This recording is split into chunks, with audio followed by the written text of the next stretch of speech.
Hey everybody, welcome to tonight's stream where we're kicking off the series of live streams with a bit of a squirrel hole moment. A squirrel hole is a term that I have coined to essentially depict a momentary distraction that will send me off on a journey that I never intended. And a few weeks later, here I am, building a mechanical keyboard for the first time. Silent mode. How you doing, buddy? Welcome in, welcome in. Hope you're doing well. So we're hitting the ground running tonight. We've got a maximum of up to 3 hours working on this project. I don't know how long this is going to take me because it's not something I've ever done before. So if anybody is watching on the replay and wants to follow along, all of the supplies that I am using are in the links are in the description. So if you want to follow along, by all means do so. The components that we're going to be using this evening. The first and foremost is a 3D printed case. This is one half of the keyboard that we're going to be making, and I'll go into a little bit more detail around the keyboard itself. So yep, that's one half of the keyboard. We need a microcontroller, and this is an Arduino Pro Micro, and this is going to be the brains of one half of the keyboard. We require a TRRS jack, and we'll need two of these, one in each of the halves of the keyboard. We require a TRRS cable, and that connects one half to the other. And then finally, well, not finally, we have a bunch of diodes, and I'll explain in a minute what these are for. Now, previously, if you followed me on Twitch, you'll have seen at some point that I actually rekeyed this keyboard, and I swapped all of the standard Cherry MX Blue keys for some Gatron switches. This is a keyboard that I refurbished, and subsequently we've got an LED failure, which I'm gonna probably have to get to at some point, but that's another story entirely. But what that does mean is I have quite a large supply of Cherry MX Blue keys. Now, these were removed from this keyboard, so the tabs that hold these keys into position are a little bit worn. So it could mean that the keys are actually loose in here. If this wasn't an experiment, I probably would go down the route of purchasing some more Gatron keys and have a fresh bank. I've got a small number, but not enough to complete a keyboard project like this, and I've snapped them into place, and they are pretty rigid and solid in place. So I know that the reason why these keys are loose is down to the fact that the tabs are a little bit worn. So that's probably me just being a little bit brute force when removing them, when rekeying the previous keyboard. So what keyboard am I making? I am making a redox cable. It's an ergonomic split keyboard, and essentially the reason I got down into this squirrel hole was I need a ergonomic keyboard, and I'm getting like a bit of strain in my arms, and doing my day job, you know, I use a keyboard a lot. So I went down the rabbit hole of looking for a keyboard and stumbled across this world of homebrew keyboards that are either hand-wired or purpose-built PCBs, and that sparked my curiosity, and here we are several weeks later. We're going down the road of building our own keyboard. And one thing I'd like to show you that I'm going to be using, I've actually resin printed a bunch of keycaps, and the reason that I've done that and not bought some keycaps is I'm actually going to attempt to make a full set of 2-shot illuminated keys. All I wanted was an ergonomic keyboard, and here we are, right? The joys of being a maker. So yes, here we are, making not only the keyboard, but we're making the keycaps. And there are 3 sizes of keycaps that we're using. We're using a 1U, which is typically a letter keyboard or a number keyboard. Sorry, a letter keycap or a number keycap. A 1.5U keycap, which is typically a shift key or an alt key. And then we have a 1.5, which is around about the size of the 0 key on a numpad. So if you look in the links in the description of this video, you'll get to this Thingiverse page where it details not only the 3D models that you require to make the keyboard, but it also has the wiring diagram. So this is the wiring diagram, or the circuit diagram. And this is ultimately what we're going to be putting together tonight with any luck. Feel free to ask any questions as I'm going along. And I'll explain the best I can what I'm attempting to do. As I say, this is the first time I built a keyboard from scratch, so it has every opportunity in going completely wrong. But that's what making is, right? We learn by our mistakes, and it's only a failure if you don't learn something and you give up.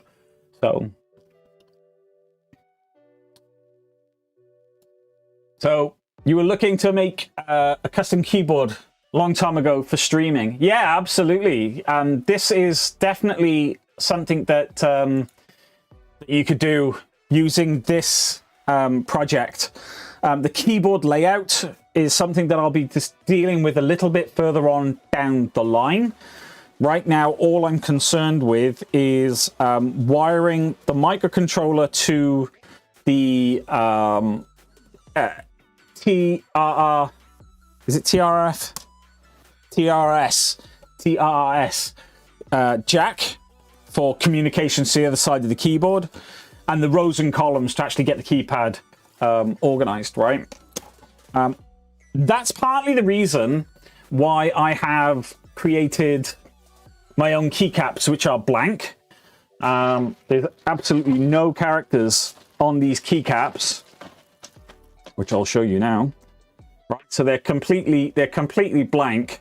And the reason for that is I'm going to use a Sharpie, and I'm going to write onto the keycaps what the keys are going to be.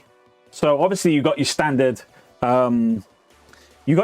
letters and numbers, but because this is a 70 key keyboard and it's, you know, 20-30 keys less than a standard 104 key keyboard, there are function keys which I'll be missing.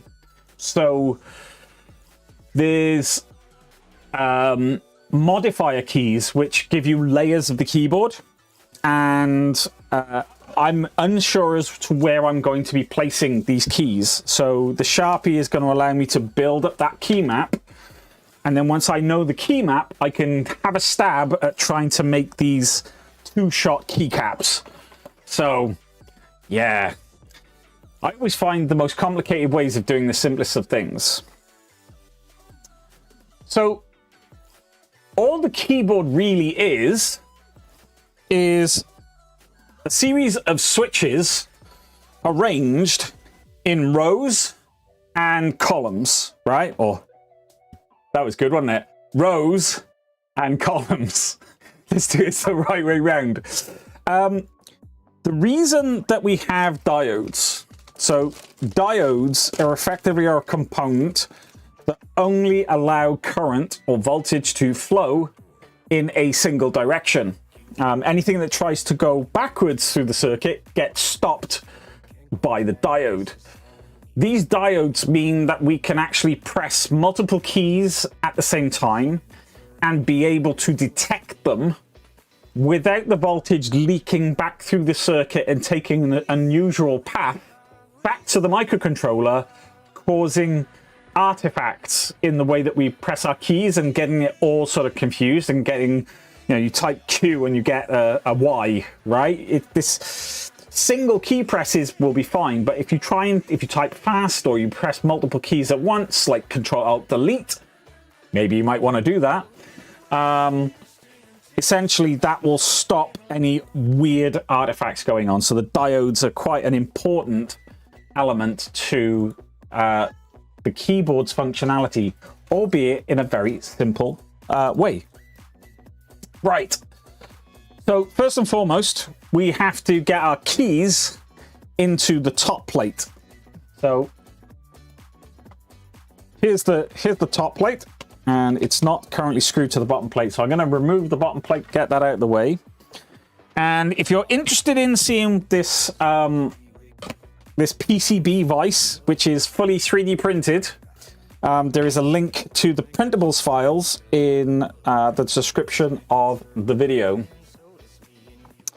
So what I'm going to do is just put that into the vise like so. And I've got a separate camera view for you, get you a little bit closer. Let's see if I can't sort this camera out. If I go here, you get a little bit of a closer view at what we're working on. Let's see if I can't. There we go. Right, okay. So you get to see this a little bit closer up. Now, these keys, they have a window on them, and that window is to allow a backlight to illuminate the keycap.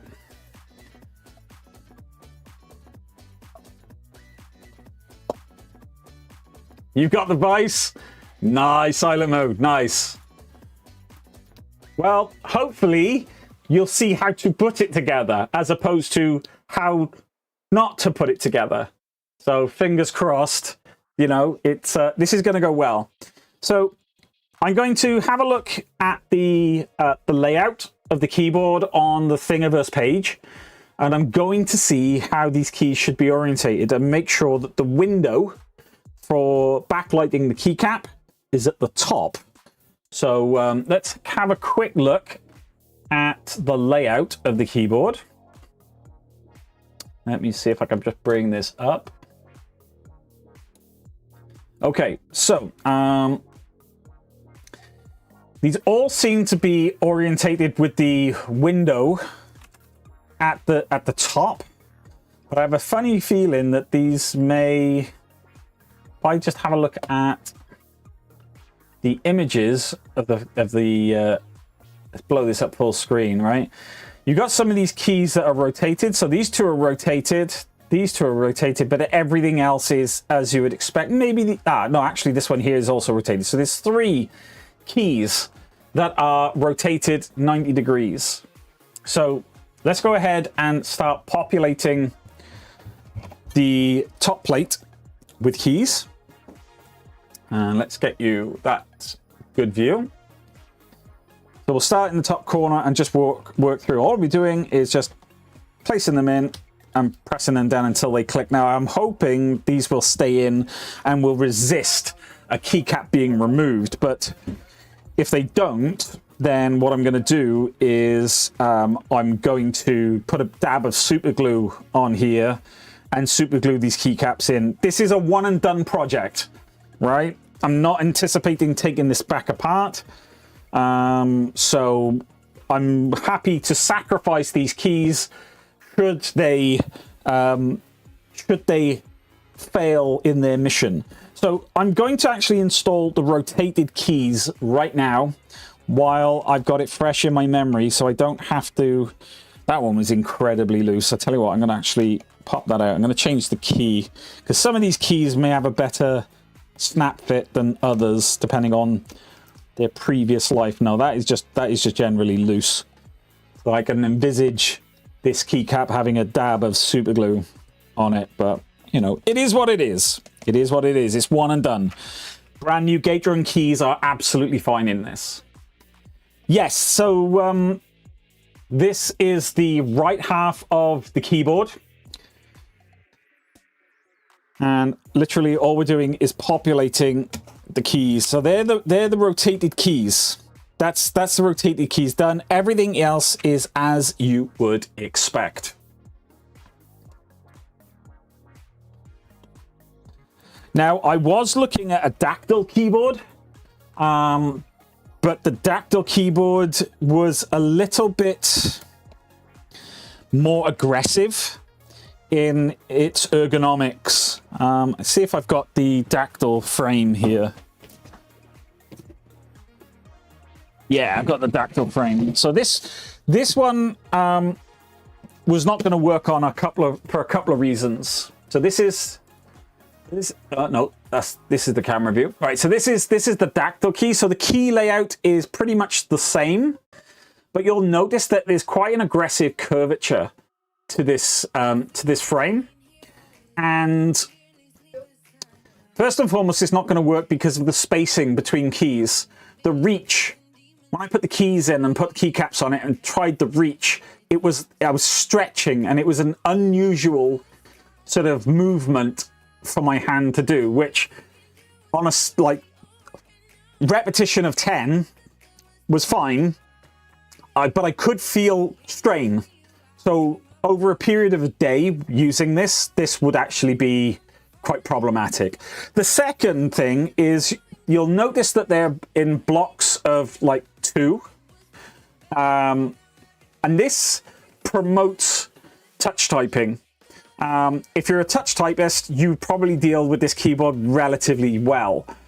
I'm not a touch typist yet, right? So I need that degree of flexibility in the ability to type and be able to switch between touch typing and non-touch typing without like a dramatic movement in my hand, because this is all about reducing repetitive strain. So this bit is like pretty straightforward, and silent mode. This is putting blocks into blocks is a bit of therapy for you, right?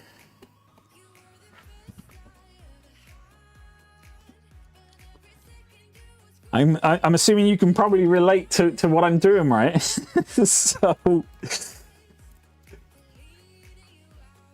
going to continue just to repeat this process until all of the keys are in, and then we're going to have a look at what do we need to do next. I would assume the next thing that we need to do is to install the diodes. So we'll be breaking out the soldering iron, and we will be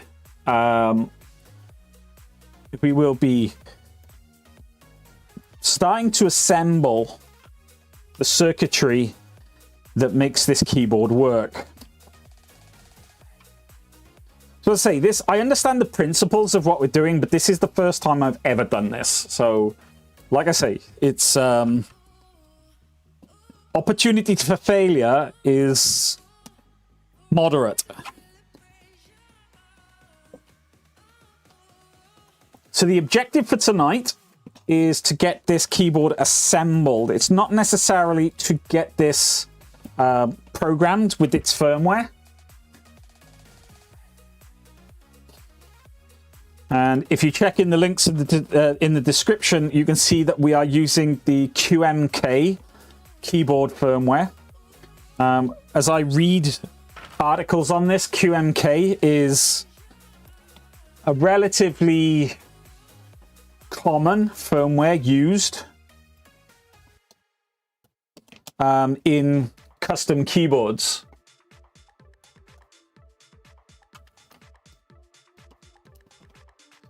So I am hopeful that we can work out all of the key mappings Now, some of these switches are tighter than others. Now, I don't know if that's a variance in the 3D model or whether or not that's the keycaps themselves. So the nice thing about this particular build is that the filament that I'm using is a tricolor PLA filament from Zaro. It was a gift. It was a Christmas gift. So the fact that I'm using this to make a keyboard doubles down on the giftness of this, right? It's the gift that keeps on giving. Okay, we're getting towards the end of the key installation. Okay, last key going in. Okay, and that is us with all of the keys installed. Now, this is where the tricky part comes.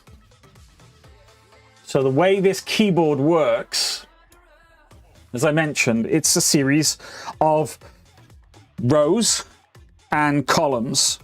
And essentially what happens is when you press the button, it connects one of the rows to one of the columns.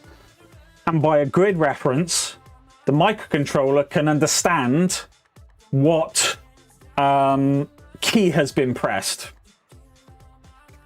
So do I prefer more silent keys to the clicky ones? To be honest with you, I'm using the Gatron blues, the cherry blues. They're quite clicky. I like the tactile nature of them. The noise for other people is a bit annoying, but for me personally, I get to hear, I get confirmation of a key press in that sound. I've typically used membrane keyboards before I migrated to this mechanical keyboard, which I restored. But yeah, I could probably take it or leave it. In that being said, it's been a while since I used a clicky one. So, okay. So what we're going to do next is have a look at how we are supposed to wire these diodes. So let's jump onto here. And let's have a look. There's a hand wiring guide, which I've got here. So there's a Dactyl keyboard.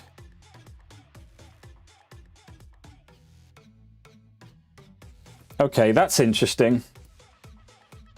So you can see here, this is an uninsulated one. And what they've done is they've wired the switch, one of the switch poles, to the diode, and that then forms, it's the diode wire that forms the row. So that's an interesting concept, and I don't know whether or not I can achieve something similar. So let me open up the diodes and we'll see how long the legs are, and we can see whether or not that is something we can do, because why use materials like wire if you don't need to? All right, where is my opening stick? My opening stick has gone missing. Ah, my opening stick.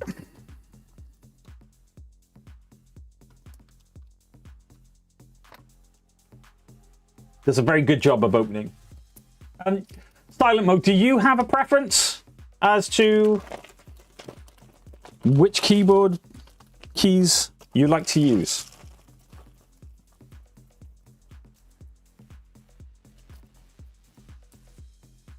Okay, so these wires are reasonably long.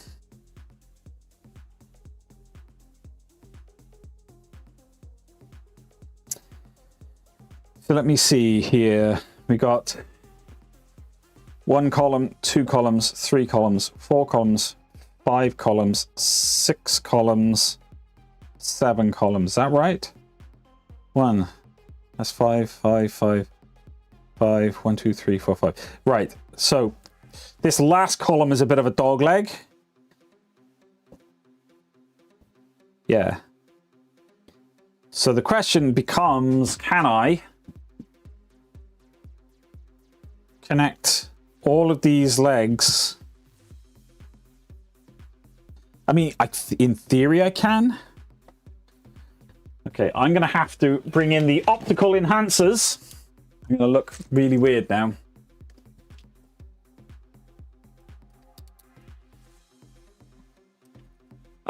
You generally prefer the more silent ones, but feedback is important. For the keyboard I had intended to make, some of the keys would be clicky. Yeah, I mean, you could probably mix and match, right? Depending on your use case, what you need to do. All right. So let us jump in here. Let's have a look at the orientation. So there is an orientation on a diode. Let me see if I can zoom the camera in for you. Where are you? So there is a black line on the diode, and that indicates the negative side, I believe. So what we're going to do is we're going to follow the same wiring that they've got here, right? So they put the negative or the black line towards the bottom. And we're going to take a look at how we can orchestrate this. Now I'm going to bend the leg on here. Can I make it reach? In fact, if I use this pin here, oh, you can't see because I'm on the wrong scene. That's clever. Right. Let me zoom in.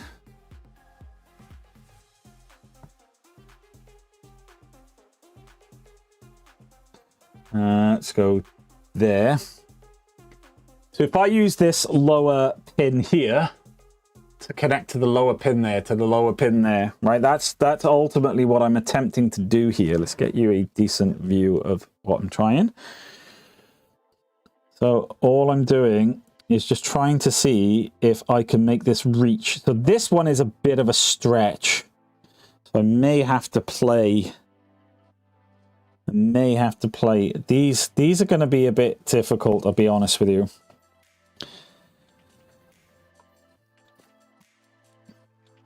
So where I can, I will loop them. So I'm going to come off camera here a second. I'm going to use one of the other keycaps in my bin. Keycap. I'm going to use one of the other keys in my bin, and I'm going to use it to create a loop on the diode.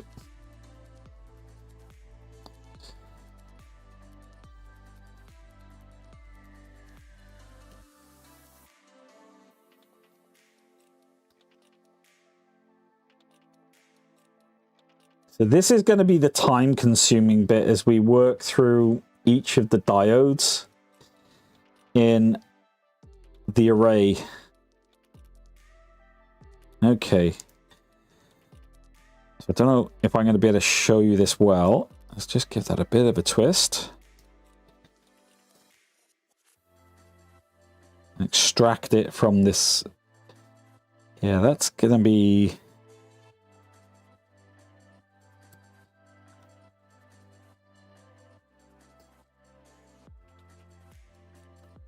Okay, so what I've done is I have created a little loop right at the very top of this diode, right? And the idea is that I can place it, if I snip the leg off, this might be a bad move, right? But we're going to do it. Okay, so I've snipped the leg off.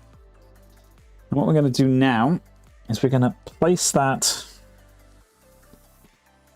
on here. And that gives me the first diode in situ. Now, This leg is going to go across to the next, to the next, to the next. And this first one is a bit of a tricky one. So where do I start? That's the question. I think I may start this end. I want to see if I can set up a repeatable way of working. If I put a bend in this wire, I might need to pre-bend it, because trying to bend it on the keyboard, one means that my hands are in the way and you guys can't see a thing, and secondly, you don't get a neat bend. If I do that, let's see if I can pop that on.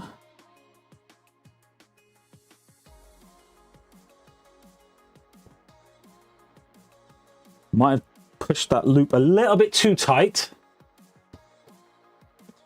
Whoop, camera has inverted.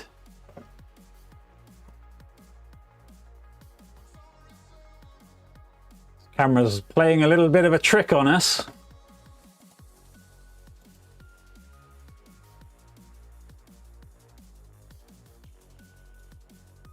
There we go.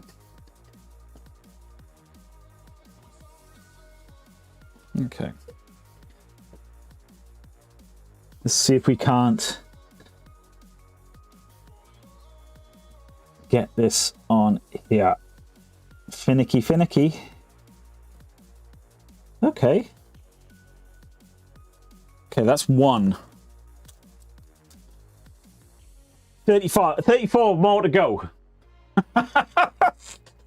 Think we need to speed this process up, don't you? So all we're doing at the moment is we're setting up our stall in terms of how we're going to work. So I've gone off camera a minute just to put the loop in the next diode. So it's going to be a bit of painstaking work by the look of it. I need a better way to bend this post.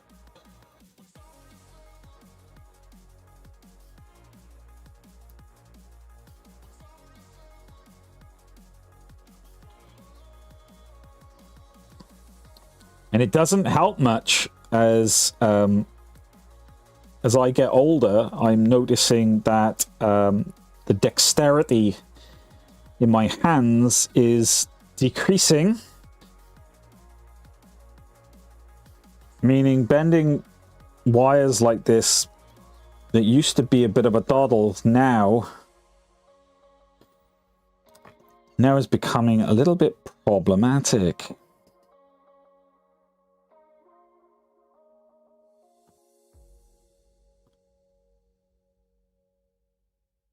Okay. Now got a loop. But I definitely need, oh, you are joking me. Okay, I put the loop on the wrong side of the diode. Oh! I just spotted that.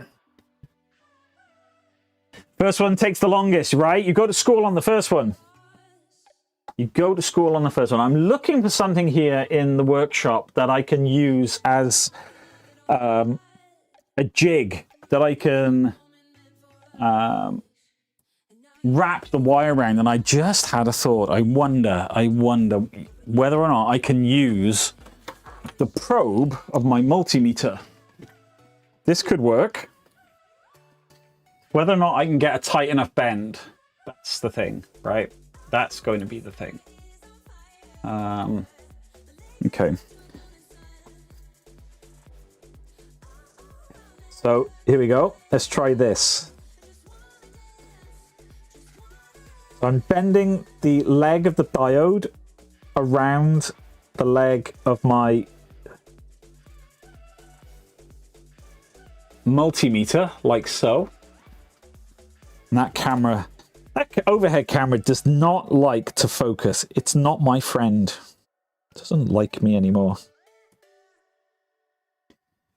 Could really do with a with another camera. But anyway, that's life. Got to do what you got to do. Right, so there we go. We got our loop, and I'm going to pre-bend the negative side of the diode. Give it a nice right angle bend. Now I'm going to snip off the excess. Now, if this was a kit, if this was a keyboard kit, this process would be much quicker, right? Because a lot of this, you're going to be using PCBs. Yeah, that's not going to work. That loop is not tight enough, and it is too far away from the diode. I want to try and get a nice, neat line between the diodes. But you're right, it is the first one takes the longest. They say you go to school on the first one, and then it gets faster, and the more repetitious you make it.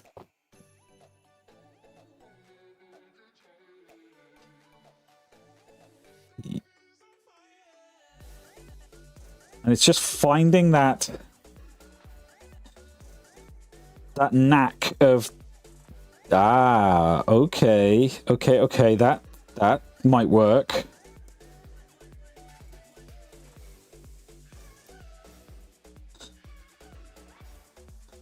Okay, let's snip the excess off that now. Pre-bend the diode. I might have just stumbled across a bit of a process here. And I'll try and demonstrate it. But we'll see. You'll see how easy that's going to be.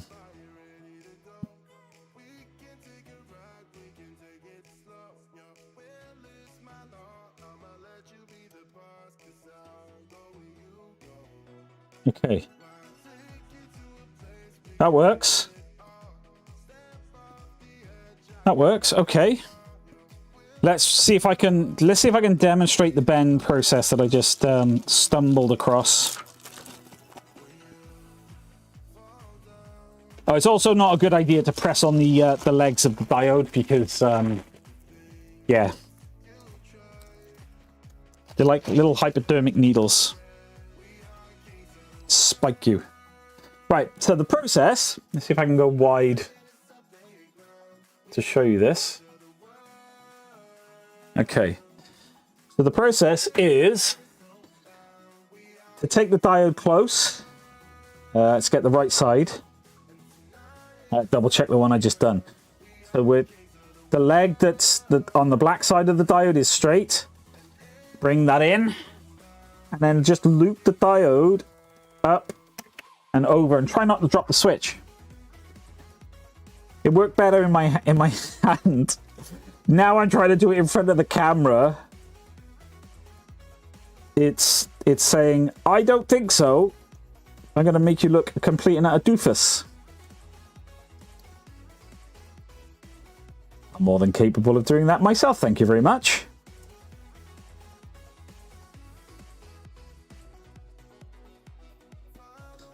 Okay, so now we've got that loop. Got a loop right at the top there. So what I'm going to do is I'll assemble this first diode row, and then we'll look to solder it, because that's the next thing we got to do. And one of the considerations I got to take is the fact that I'm going to be attempting to solder something which is potentially connecting or near PLA. And if you've ever worked with PLA, you know that it doesn't like excessive heat, because it then kind of like deforms and does all sorts of weird stuff. To give an example, if you leave PLA in a hot car, it will deform. Right, I need a set of bullnose pliers, which I have here.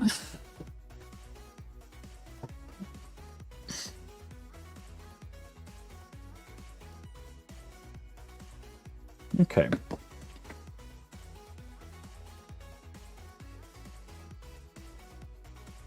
In you go. And we're going to lay that down onto that one. And we're going to like rinse and repeat that for the next 1, 2, 3, 4.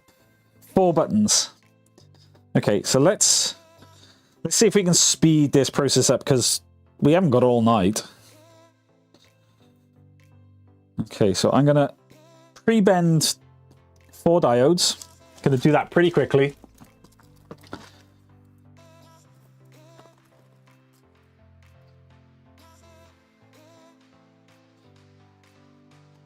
And then we'll see if we can't get this assembled a little bit quicker than we're currently taking on this. So the construction of the columns, you do it. Welcome in, buddy. How you doing? Good to see you. We are working on a squirrel-hole project. A squirrel-hole is a momentary distraction which takes you on a journey on a project that you never intended on doing in the first place.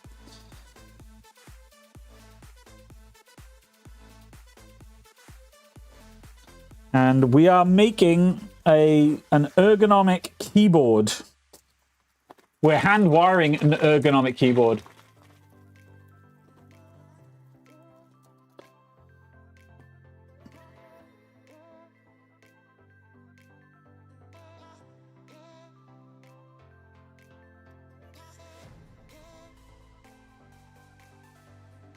All right.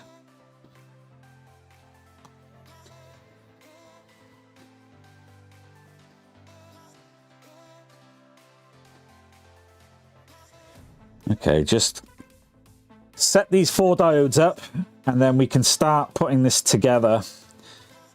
And then we got the soldering iron up to temperature. Oh, no, really?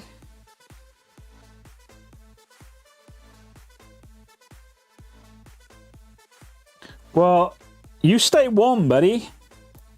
I guess that means that you're not going to be working outside. Or are you? Are you going to be working outside despite the cold?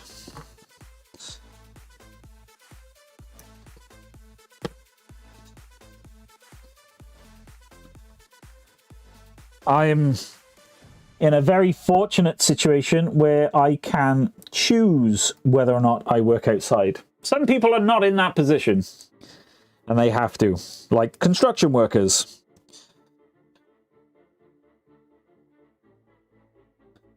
They don't get much of a choice. So,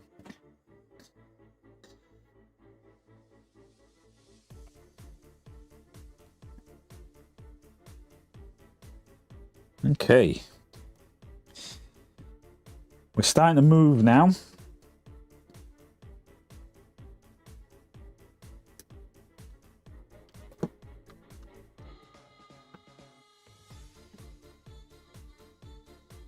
It's around 40 degrees. You guys have got a funny way of recording temperature. 40 degrees. What's that in Celsius? I have no idea what that is.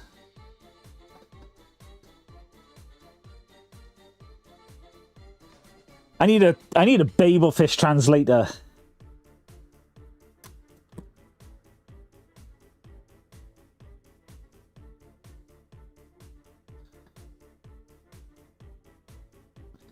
Tell me what that is in normal units, right? Now, where are my tweezers? Have I got my pouch of tweezers up here? Yes! Ha! I win!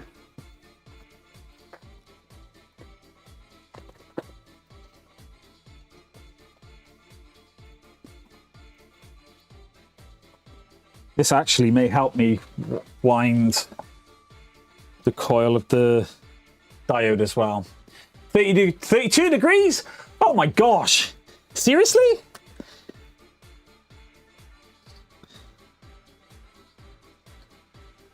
What are you doing in that workshop? Is that you're using it as a sauna or what? Where did that diode just go? Oh.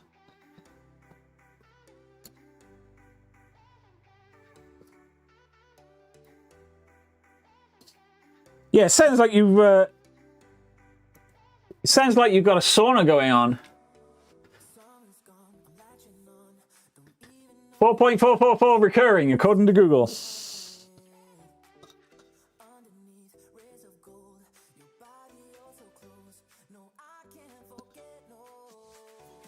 Yeah, that sounds like spa territory, man.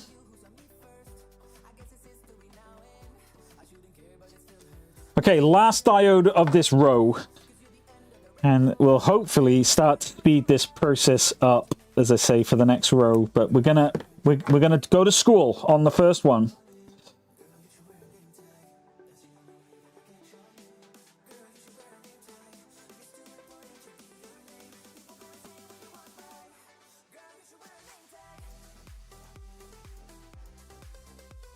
Oh, that'll work better. Yeah, I like that. Okay. So here's the time where we come to soldering things. 4 degrees C, sauna, you must be used to Arctic weather. Well, no, it was 32 degrees. Hang on. I completely misread that. So 32 degrees Fahrenheit is 0 degrees. You're saying it's +4. Right, okay. I read that as like, I glanced up and saw 32. And I thought that was Celsius. And I was like, what? 32 degrees Celsius? Dang. But I completely messed that up, didn't I? Oh, well. Okay, let's get the iron nice and warm. Gone to sleep. So what we're going to do now is I'm going to solder each of the posts. And then I'm going to manipulate the wires so that they link to each other.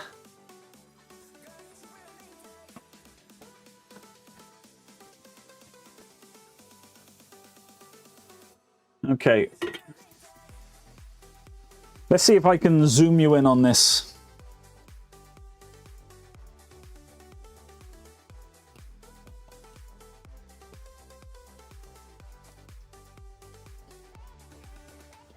Right, where's my pot of solder? Oh, my word. I thought I put all this ready. Right, that can go away. We're not needing that. Ah. Here we go. All right.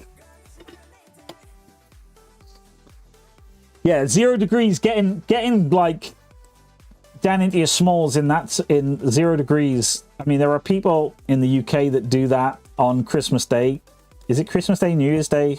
They go for like a cold dip. No, thank you. No, thank you. Right, so that post, let me just double check that that's actually soldered.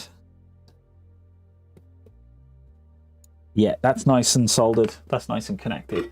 Perfect. What type of solder am I using? That's a good question. It's I know that it is leaded solder. It's CF10 model B1. What I'll do is I'll put a link to it in the description. I do need to get some because I'm running out, but I should have enough for what we're doing here tonight. But yeah, leaded solder, so you haven't got to get like really silly with the temperatures. So I'm gonna take my time with this because I want this to look as nice as possible.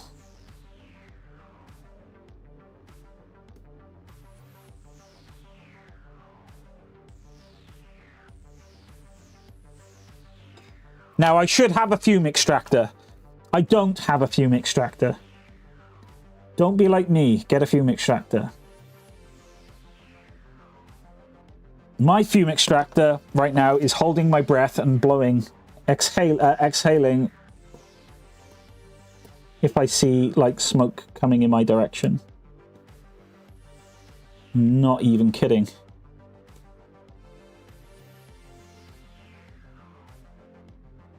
Okay, let's have a look. Can you see what I'm doing? You kind of can.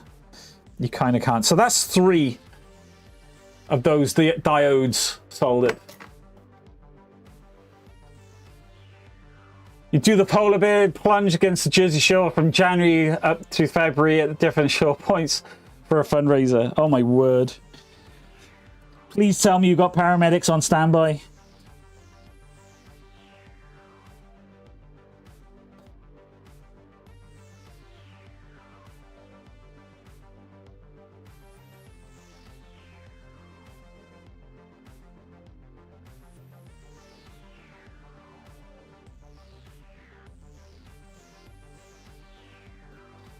Okay. Let's come back through. Oh, that one went all wonky donkey. Come on. What are you playing at?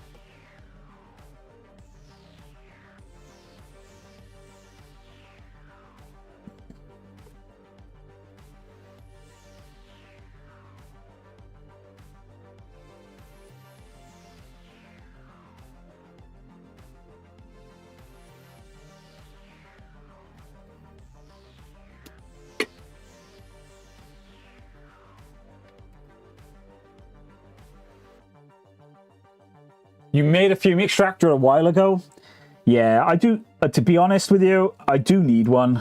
I should get one. / make one. But that's a squirrel hole project for another day, right? I've got enough squirrel holes as it is. Okay, so now what we're going to do is we're going to manipulate these wires so that they effectively reach over to one another, and we can solder them in place so that the bottoms of each of these diodes will touch the next one. So I'm going to snip off the leg a little bit so that I haven't got a huge amount of leg to try and attach. I'm going to put a blob of solder just here, or in fact might even just leave it on the end of the iron, right? I'm trying to tin both legs, and now with the tweezers I'm going to bring these in close.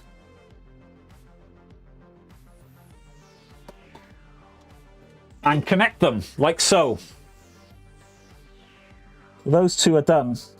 And now I need to rinse and repeat this for this next row, right? So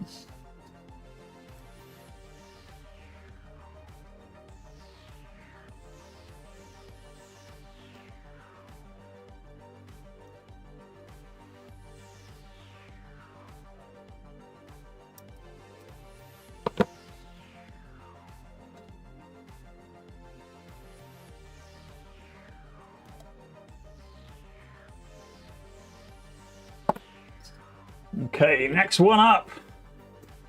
Here we go.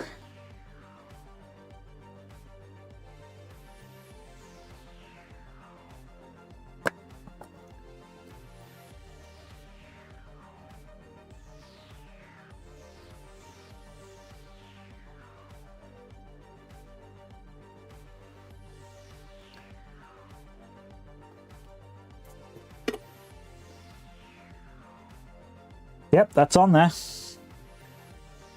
So, is there anybody in chat that has actually made their own keyboard? And what has your experience been if you have? I'm interested to know.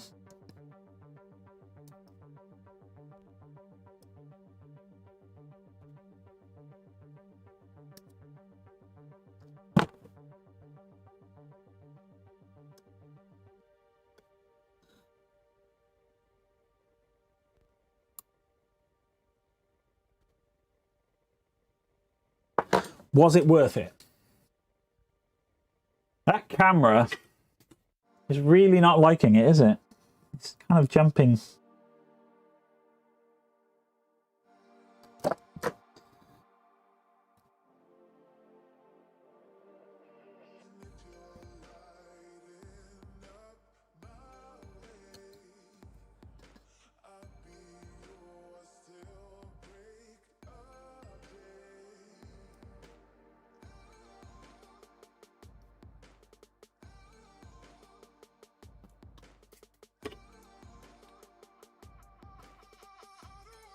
Not yet. Couldn't figure out how to wire the diodes. So, silent mode, if you have a look in the description of the video, there is a link to the Thingiverse page. And on that, there is a link to the QMK firmware and the QMK wiring diagrams. Now, worst case scenario, when I finished wiring this up and program the firmware, there is the potential for me to press a key and the wrong key triggers. And that's not a major problem. There's two ways that you can fix that problem. Number one, you can rewire it, which is going to be a complete pain in the butt.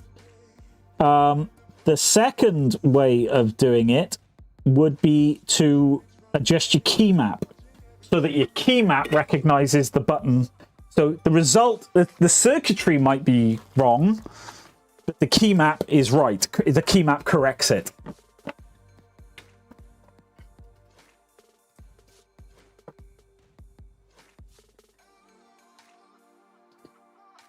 All right.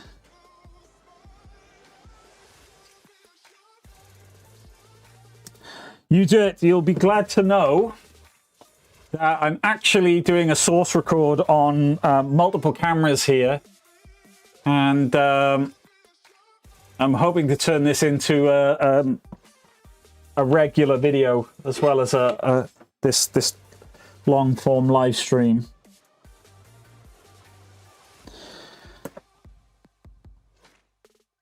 Hopefully doing all the things right. Hashtag all the things. Okay.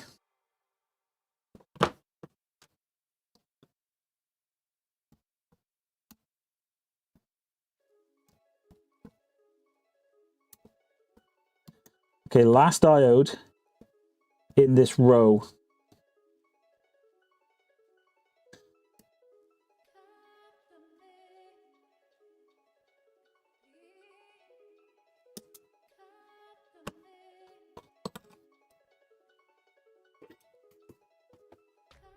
That's the plan. So that all of my live streams will get turned into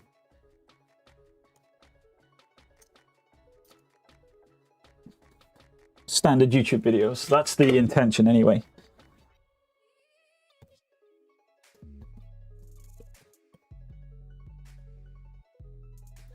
Okay, so there we go.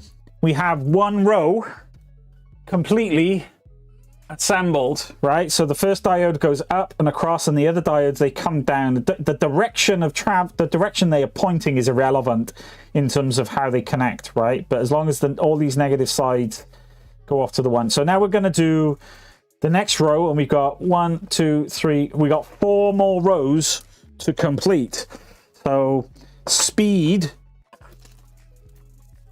is going to be of the essence here, right? So I'm going to get a bunch of diodes out, and I'm going to try something here.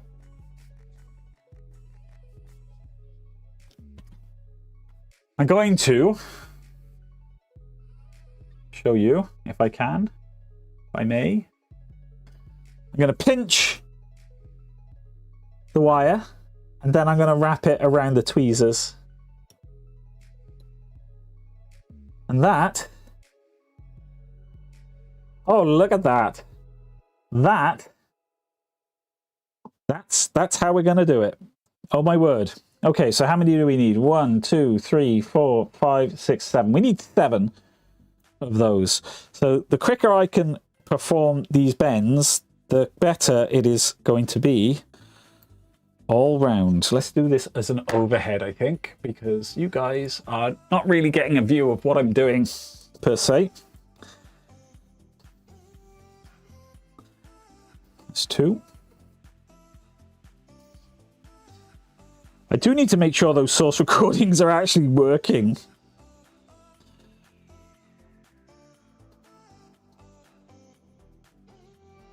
That's much better. Oh my word.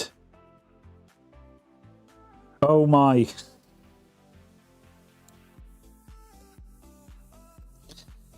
That is one heck of a difference. That's 4.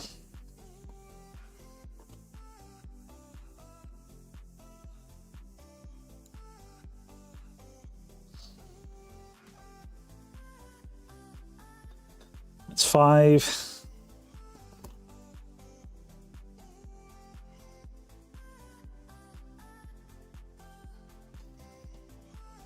A 6. Oh, this is much quicker. Much quicker. This feels like a hack.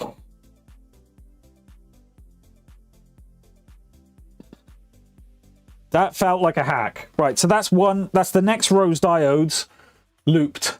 So I'm just going to trim them now.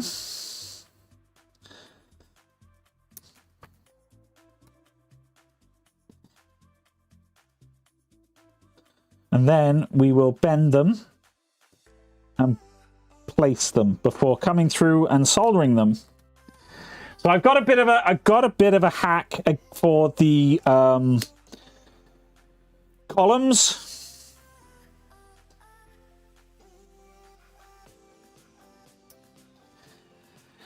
Because I'm going to use magnet wire.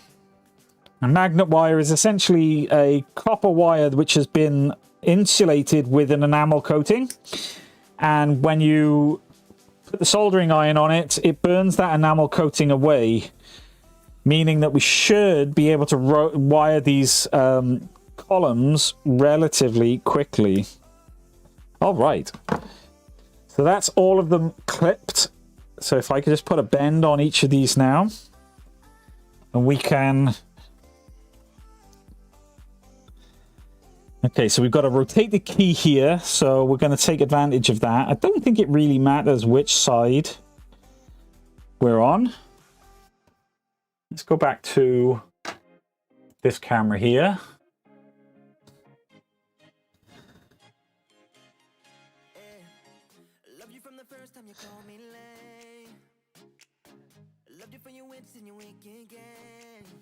Okay.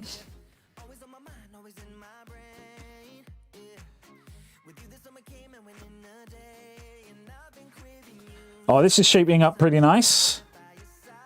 Kind of liking how this is looking, to be honest.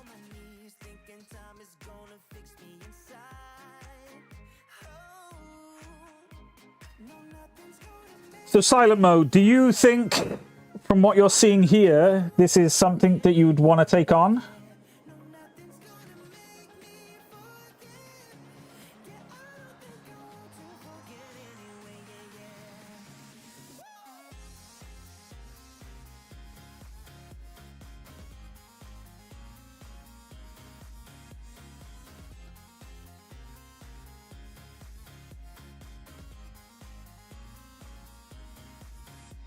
Now bear in mind, this is only half the keyboard.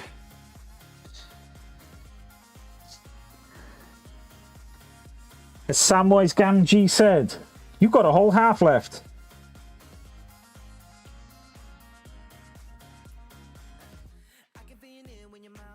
I'm sure you could. But that I have no doubt.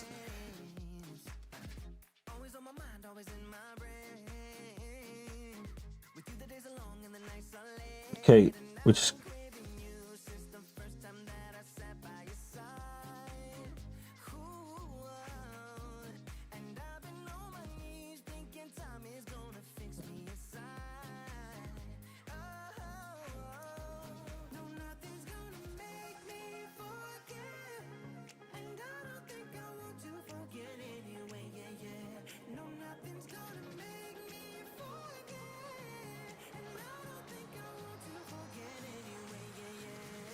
Oh, that would come with the iron.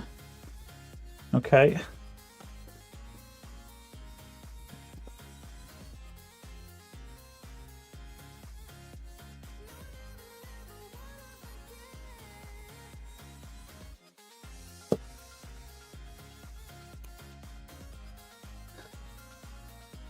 Okay, that cooled off relatively quickly. I definitely think you're capable of doing this, buddy. No question. Yours would have no more than 20 keys.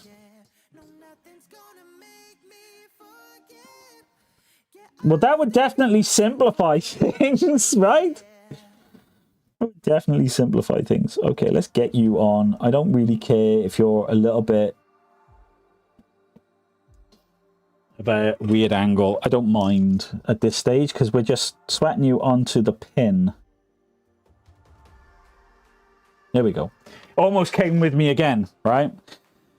Okay, so now I'm going to just orientate the diodes the way that I want them now. That one's already good. That one's good. That one's good. This one's a bit wonky. See, I'm trying to pretty them up.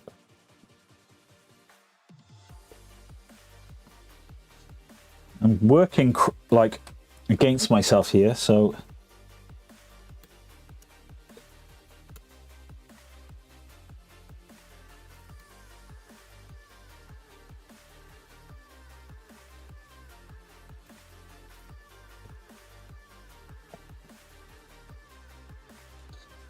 And to be fair, this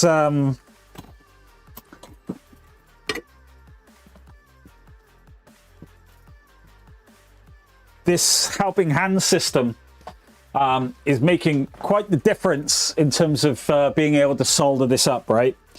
Before I was struggling like crazy, and it was said, "Oh, why don't you 3D print a helping hand system?" And I always thought, do you know what? That sounds like a crazy idea because you're dealing with like molten metal.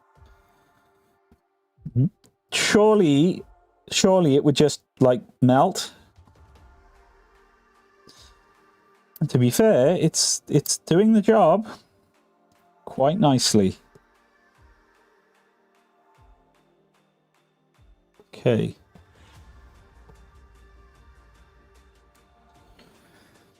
Okay. Now to come through and solder all of the junctions.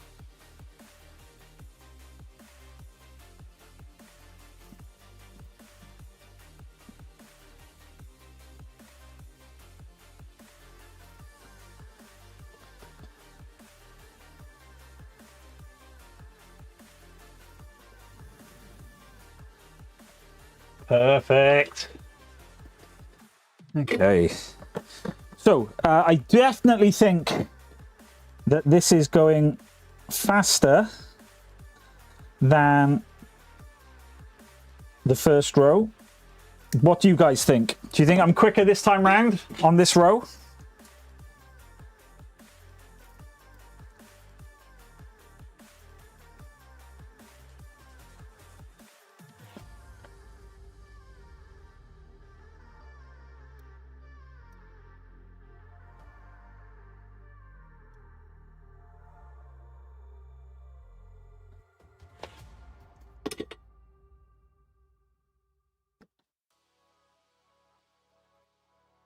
Interested to hear your thoughts, because you guys are the ones sat there watching me do this. Do you think I'm, yeah, speeding up? Yeah? Cool.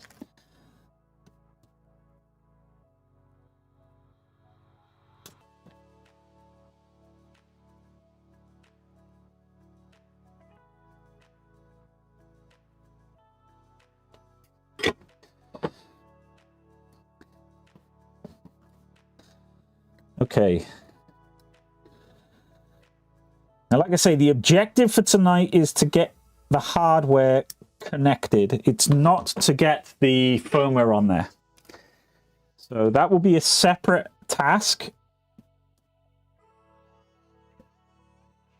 And I will be doing one side of the keyboard at a time. So I'll be doing this side first.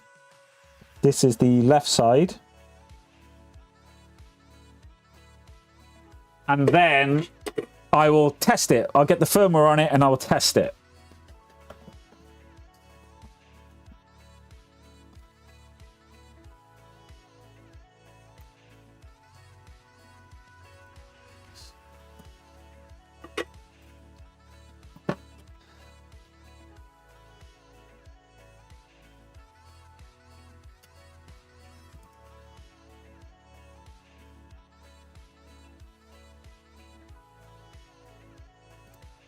Okay.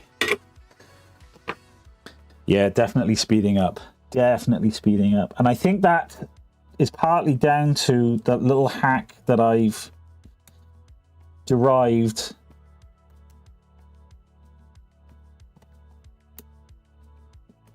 with bending the loop.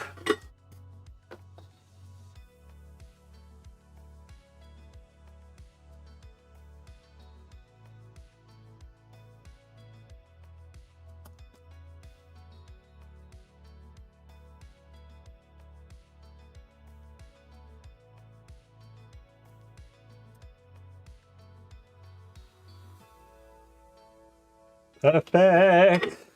Okay, that's row 2 complete. Next row, please. Okay, so how many did we say we needed? 7, isn't it? 1, 2, 3, 4, 5, 6, 7. This last column kind of dog legs. It comes down 1, 2, 3, 4, 5. So yeah, this one's going to have to come up here and around. So we're going to have to be careful of that one. So let us loop 6 of the diodes, and we'll leave that one on the end till last, and we'll figure out how that's going to work, how we're going to route it. Okay, so here's the hack. I've got some really fine like tweezers, and all I'm doing is I'm pinching that towards the top of the diode, and then I'm looping around once, remove the tweezers, and then press flat. Done. I'll do that again, try and keep that on camera this time. Right, so pinch towards the top of the diode, loop around, pinch, done. As easy and as quick as that. To the point, like I say, this feels like a hack.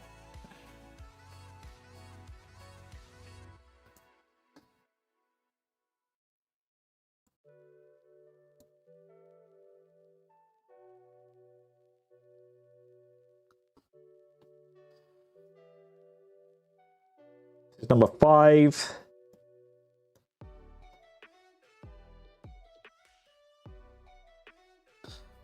And the last one we're going to do for now is number 6, because we know that that first one on this left hand side is a little bit of a tricky one.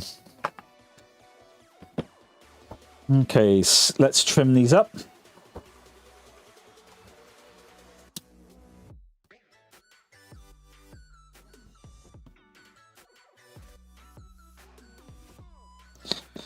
I'm actually quite excited to see how this keyboard performs. I've never used an ergonomic keyboard before, let alone a split ergonomic keyboard. And I'm hoping that this is going to be a noticeable improvement in strain relief.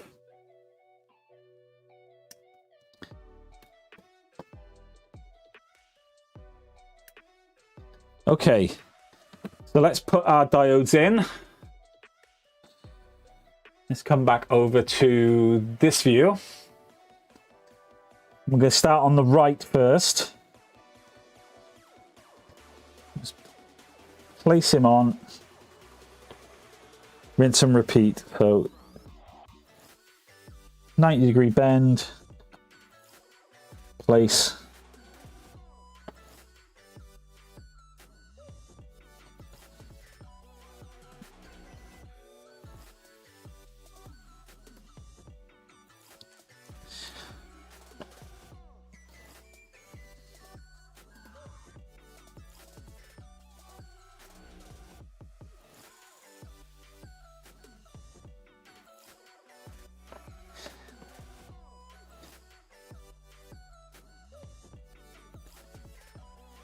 Okay, we're making pretty good progress here.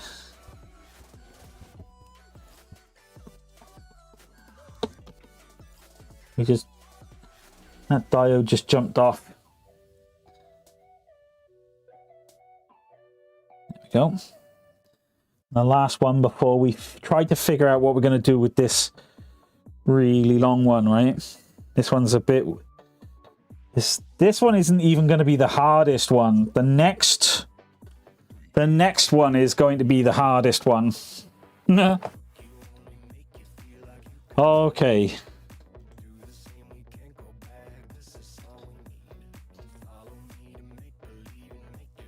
So here's the last key.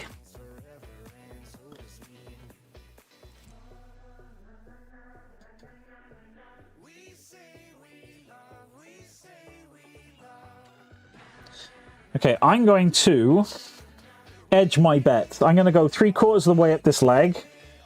And I'm going to put the loop there. This may be a bad idea.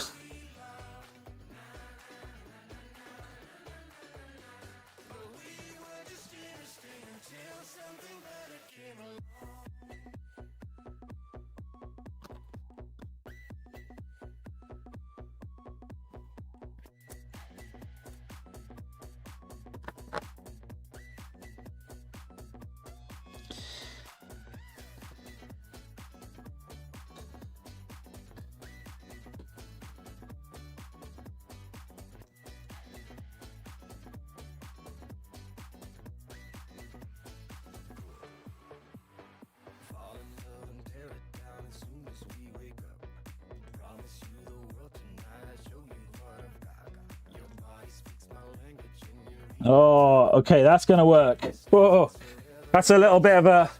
Don't know if you guys can see that. Let me just zoom in on that part.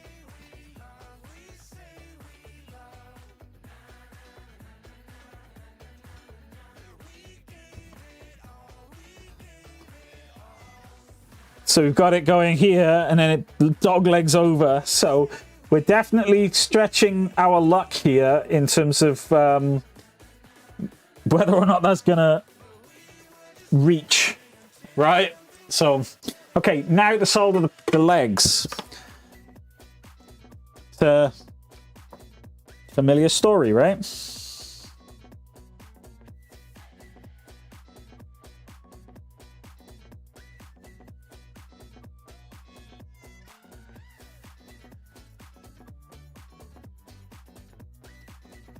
So at the moment I'm just putting in solder on just to get the diode to stick on the leg. And I will come back through and get the diode placed neatly. And this diode has just decided to go for a wander prior to soldering.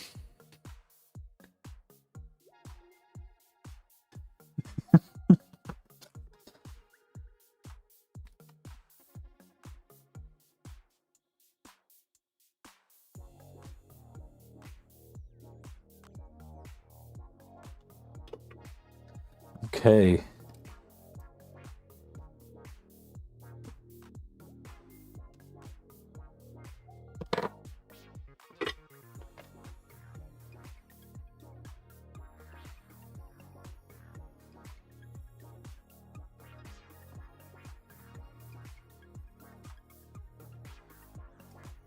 And that diode decided to go for a Burton.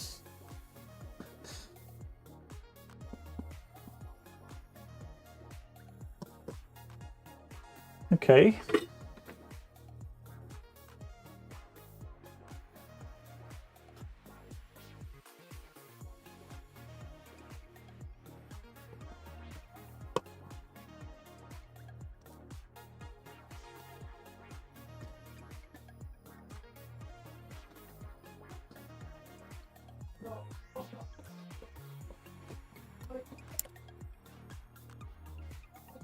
I'm struggling with this this one particular diode.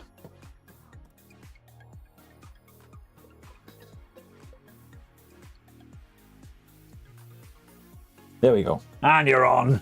Have it. Have it.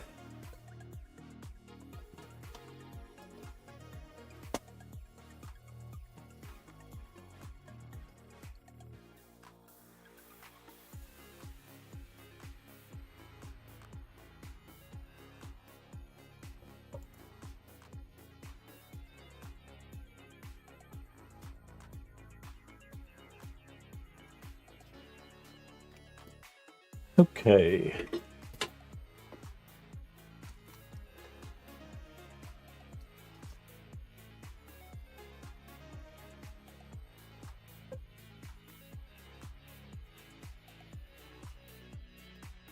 Let's smarten up these diodes, shall we?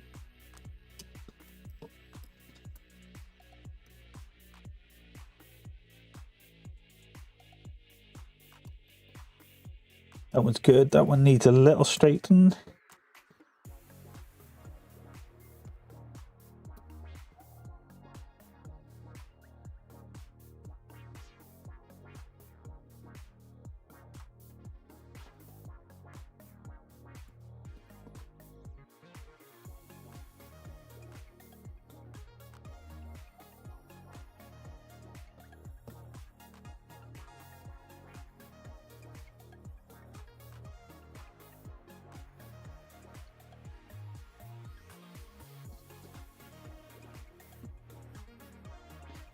This one, I'm actually working cross-handed to try and keep myself on camera.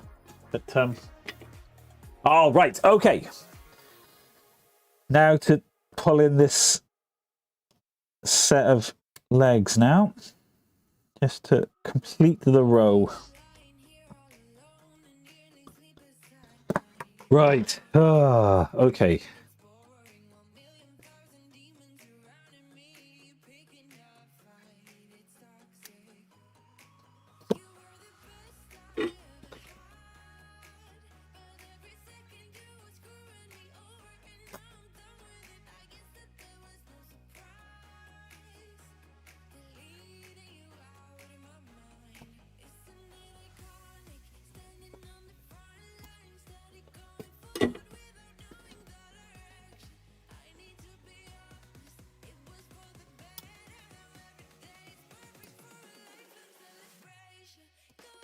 Okay. To be fair, this is probably some of the neatest work that I've done. It's not saying a lot, right? Oh, dear me.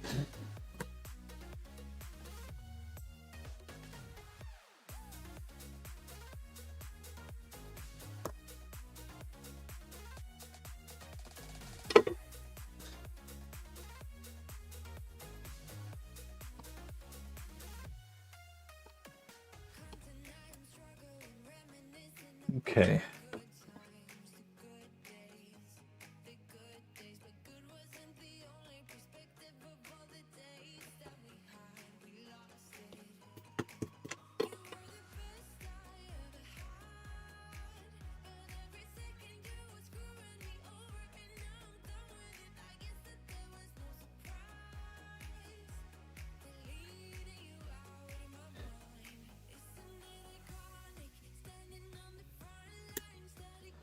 Don't typically like hand wiring things because hand wiring is a particular skill to make it look right. There's some content creators out there that do hand wiring like it's almost like a visual ASMR situation where they create these wiring looms using rigid wire and a pair of tweezers or pliers, and my gosh, the work that they do is incredible. So I couldn't possibly hope to hold a candle to the work that they do. I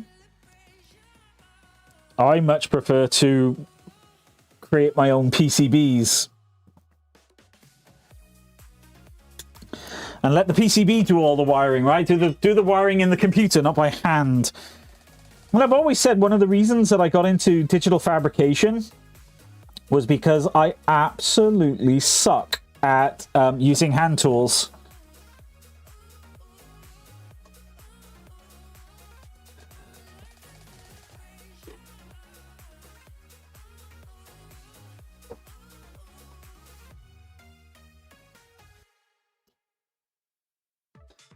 But I guess the more you do, the better you get.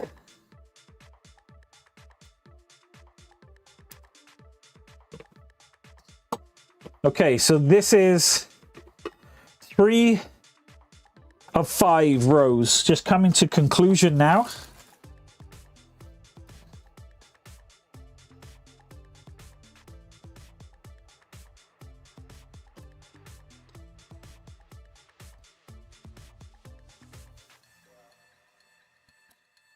In silent mode, I think you would find this sort of stuff right up your alley.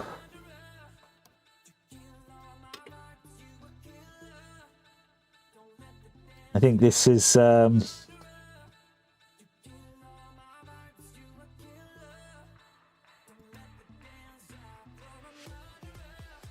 especially with the work that you do, I think you definitely enjoy the therapy that this brings, right? It's a little bit less therapy when I'm live streaming it for the very first time with a bunch of people watching me. And the potential replay implications. So, okay, that is row 3 of 4 complete. Okay, I'm going to do the same as I did a moment ago. I'm going to do the 6 buttons. 1, 2, 3, 4, 5, 6. Yeah, do the 6 buttons here, and then the 7th one is going to be a bit of a stretch over. So let's prepare the diodes for this particular. Oh yeah, for sure, man.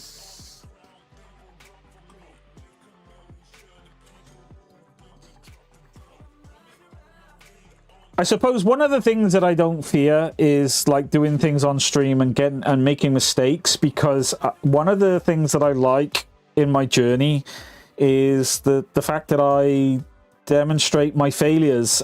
In fact, my latest YouTube video is about a failure that I made when making the keycaps for this project. So if you haven't already seen my latest video on the channel, feel free to give that a look, preferably after the stream.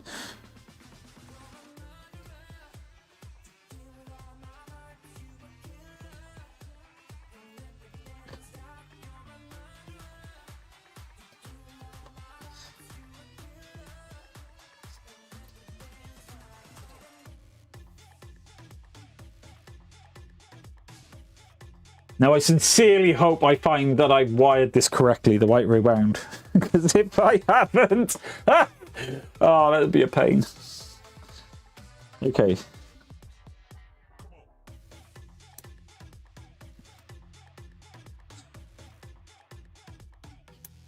I'm pretty sure I'm okay.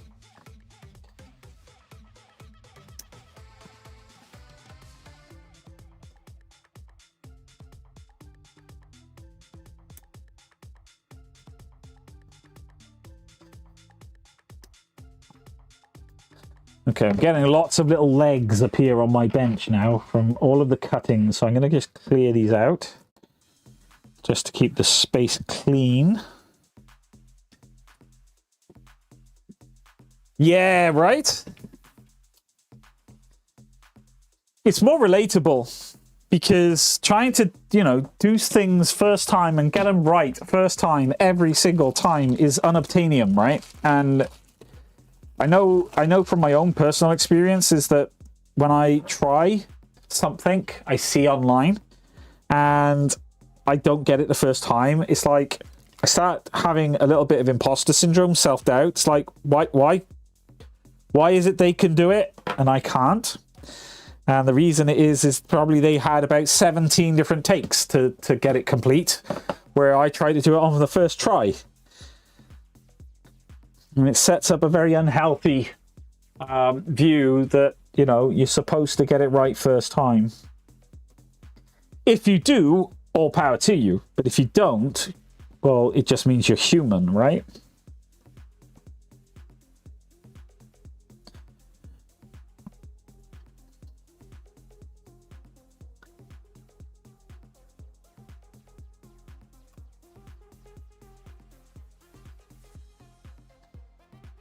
Yeah, I try to be honest about my failures. So, you know, as embarrassing as some of them can be, it's like, oh, really? Did I just do that? I mean, one of my most embarrassing failures was on Twitch, and I was working with silicone for the first time, and I was pouring out some silicone from a gallon bucket into a pint pot, and what I didn't take into consideration was the viscosity that raw silicone actually has is quite thick. And I ended up pouring it all over my bench on a live stream on Twitch. It was like, oh, seriously? Did I just do that? Yep, you did. Okay, I'm putting the loop of this one at the very end of the wire, of the leg, because we've got quite a stretch to reach this other this other diode. Yeah. Right, so I'm going to come through, I'm going to sweat the legs on, and then we're going to place them. Yeah, right, oh dear. It was even to a point, it was one of the, for quite a while, it was a channel point redeem, where people could redeem the slight video, the video footage of me making a complete mess of my workbench. But, you know, you got to own these things. I learned a very valuable lesson that day. And when you fail in front of others, it's, you know, it's liberating, to be fair, to some extent, because it's very freeing when you don't fear failure.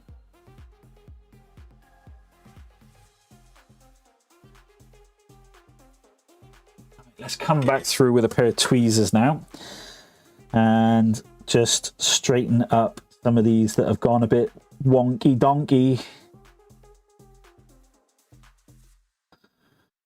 What is this donkey you speak of that is wonky?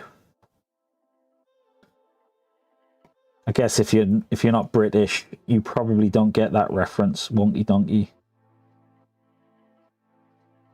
But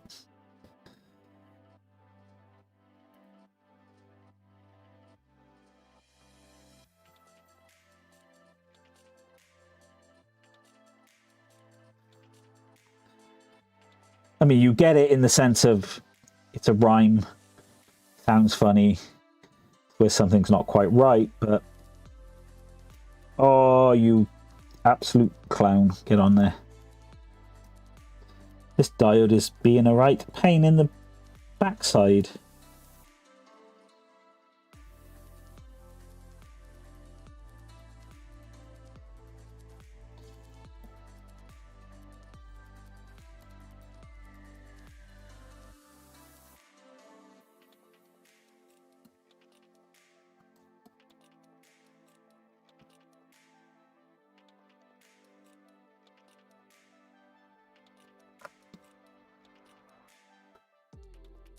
Nice. Nice. Mistakes can also be additional content. Well, it's adversity, right? It's like you're overcoming adversity.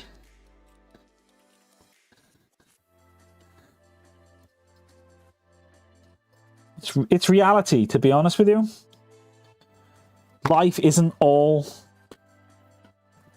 rainbows and unicorns. Unfortunately, there are some nasty sides of life that we have to deal with. So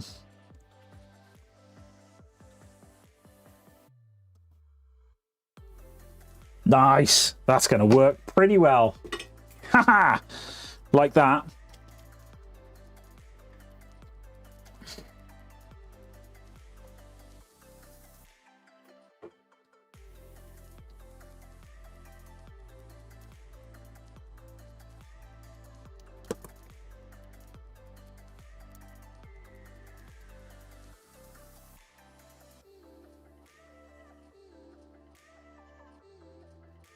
Sweet.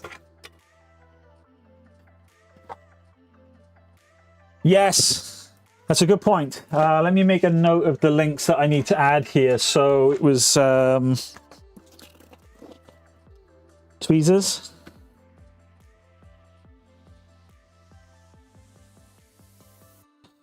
Solder. Cool. I think that was it so far. I think everything else is in the links in the description.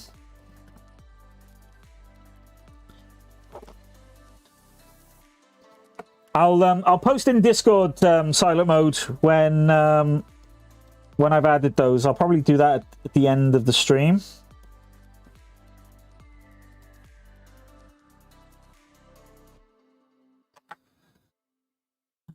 Yeah, let's get them trim. I'm actually really pleased with how this is coming along.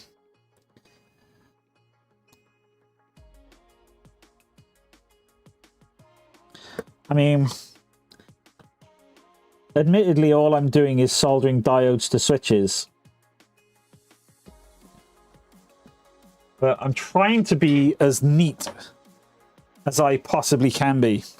Now, I'm leaving the wires dangle at the end here. I will be addressing that when I wire to the microcontroller. Okay, we want the tweezers and the cutters.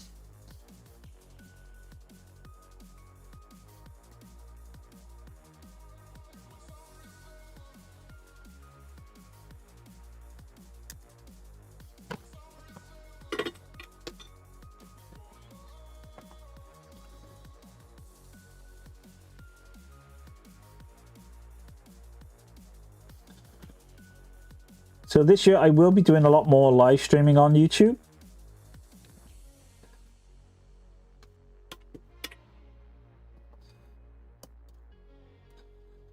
Okay.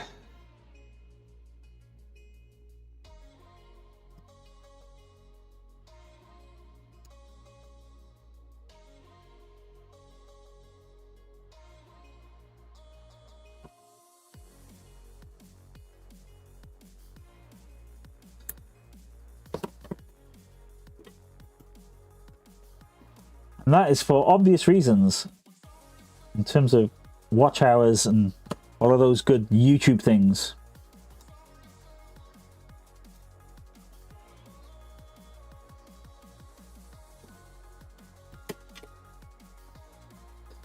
Okay, we're coming to the end of the penultimate row.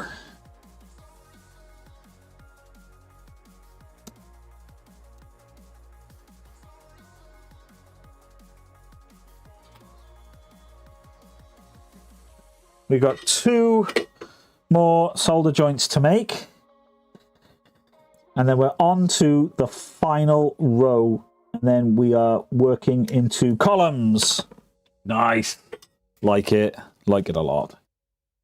It's moving along quite nicely. Ideally, I would like this to have gone quicker, but...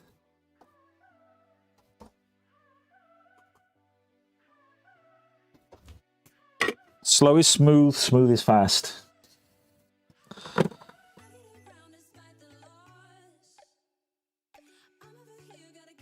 Okay, last wire on this row. Do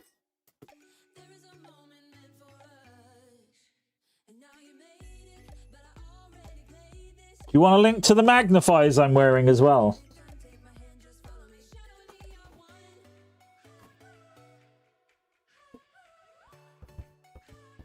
Suppose I should really, shouldn't I? Saving the first time, right?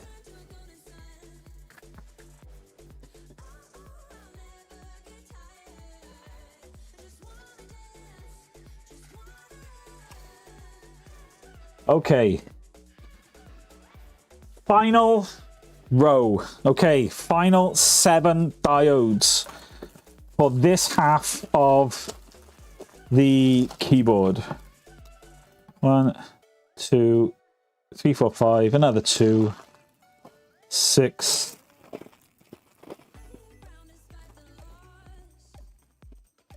7. Okay, and I've got, as you can see, I've got plenty more diodes, right? Plenty more diodes. Right, okay. Go overhead.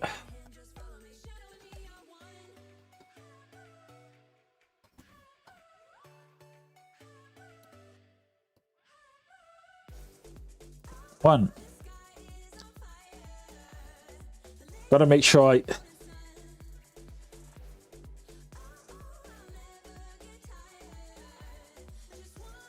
Two.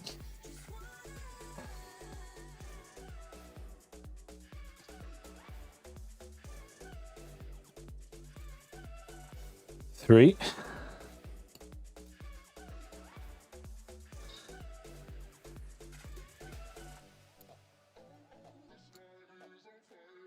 Four.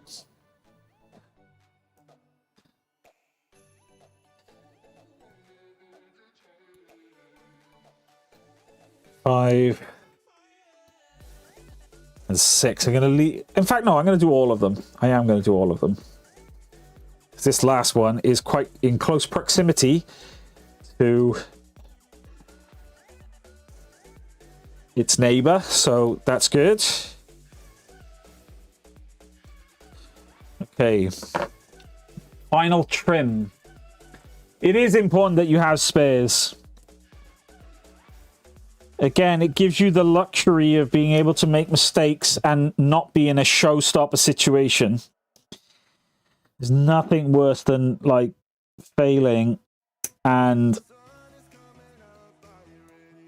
you've messed something up and you had a one-shot deal with it. It's like my Arduino Pro Micros, they came in a pack of 3, so I only need 2 for this project. If I'm successful in getting this working, then I'm going to be in a situation where I have a spare Pro Micro for another project. You can never have too many microcontrollers, to be honest with you, especially as a maker.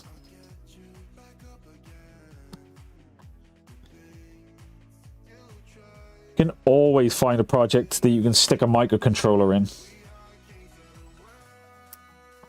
Okay. Here we go. One last time. Final row.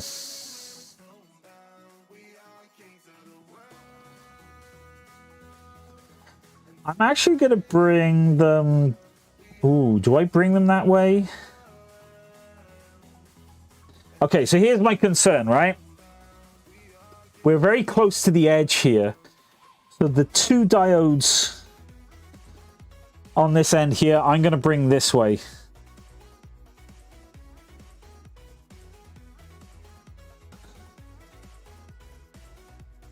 Like so.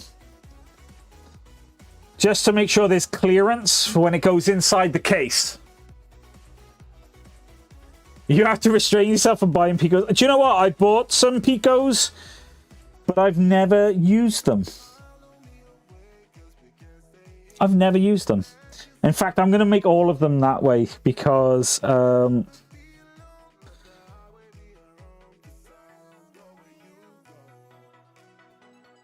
I'm going to make them travel up this way just so that I don't have some weird sort of wiring routing issue. Ooh, that's going to be close. That is going to be close. In fact, we're going to have a bit of a challenge here. This one, I think we're going to use a fresh diode. And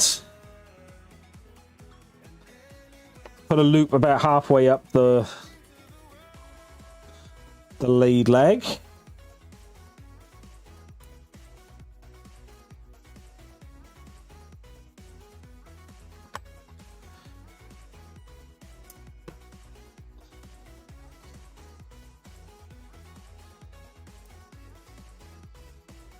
Okay, I think we can...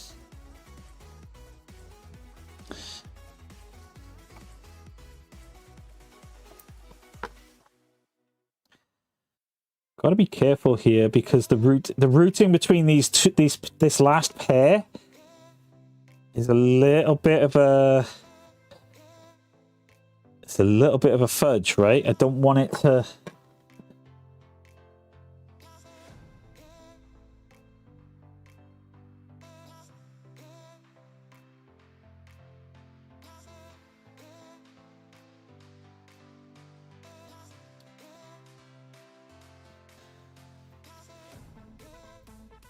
Okay, I'm going to have a challenge with this pair.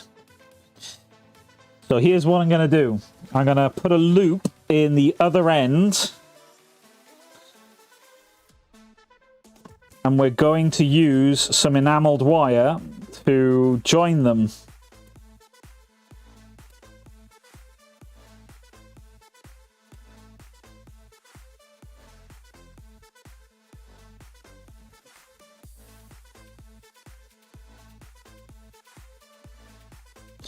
Going to be a little bit thread the needle, but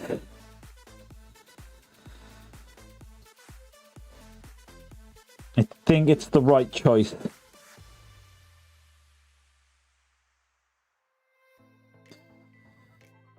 So yeah, I bought a bunch of Picos myself, but I don't have a project for them. It was intended that I was going to learn some. Is it Python, MicroPython, the language that the Pico uses? But I've yet to find a useful use case right now. Now, from what I understand, is that it could be a very capable keyboard. That's what I have seen, but I chose to stick to what I know.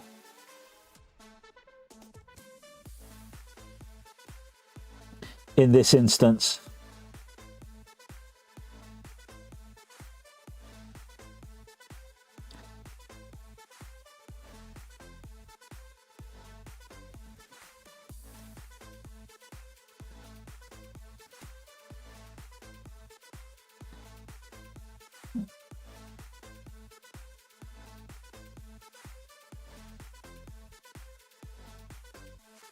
All right. So let's see if we can get these to sit the way we want.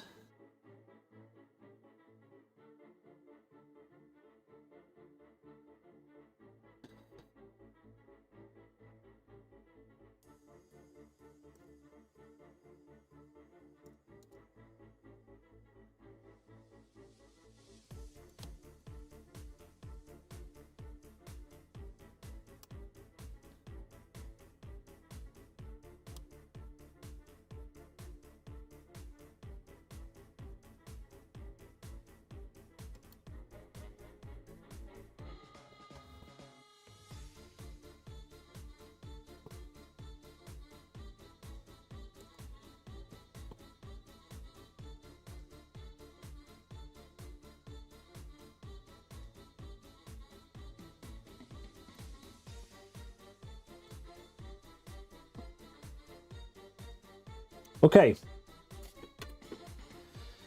I'm going to leave this challenging one towards the end because it's going to be... I'll be honest with you, I don't know any programming language. It's for me, I consider myself a little bit of a hack. Typically what I do is I find code, snippet, and I edit them to make them work. And then, like with electronics, where you stack one circuit on top of the next circuit on top of the next circuit to make, you know, your end product. That's what I do with my code. I mean, I can read the code to some extent, but there's certain things that I could probably do much quicker if I learned how to program properly.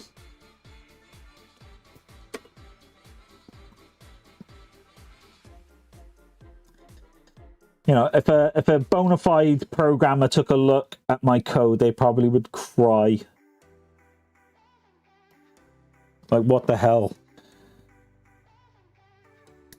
But I never professed to be a professional, and that's part of my mission, is to show people that you don't have to be a professional to get stuff done. I mean, you could be an inventor, right? And you just need to get a prototype. You can then, once you get the backing of somebody to make the thing, you can employ a real programmer to clean up the code or even write it from scratch. So you say that there's nothing wrong with that, but I definitely feel that I could complete projects quicker if I had a little bit more knowledge. And there's a couple of ways that I gain that knowledge, you know, but one is by trial and error. And the other is to actually get trained in programming. Unfortunately, due to like IRL stuff,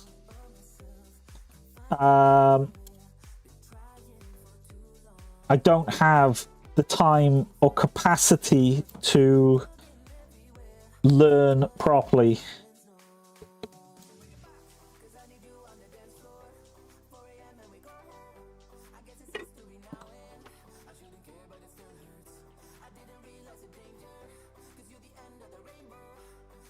Look at that. That was bang on, that one. Right on the tip. Right on the tip. I don't know if you noticed that.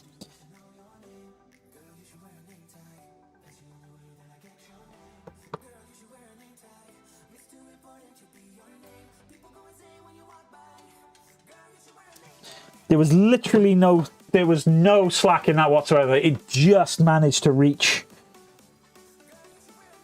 where it needed to go.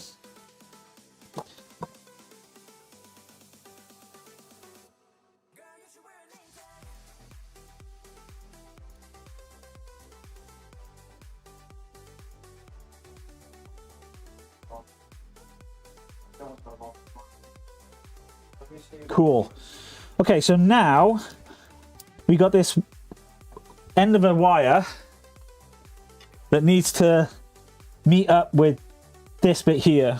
So what we're going to do, we're going to grab a coil of enameled wire. And this enameled wire is for another project. This wire is intended for a jazz bass build that I'm working on. So what we're going to do, we're going to take a strand of this wire. Bearing in mind these wires don't have to be particularly thick because they are signal wires. It's not like these things are carrying huge amounts of current. So what we're going to do, I don't know how well you can see this because I'm struggling to see it myself. So I'm threading the needle here. Where's my tweezers? Where did I put my tweezers? There. So what I'm going to do is I'm going to thread this wire through. I'm going to loop it over. I'm going to attempt to loop it back through again.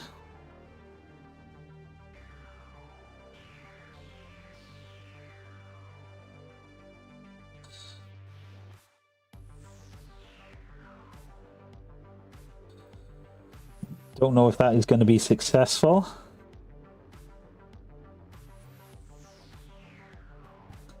So instead, I'm going to see if I can tie a knot. Now, doing this right, I've got an appreciation for those surgeons that use like the use the tools for like keyhole surgery. Oh my goodness.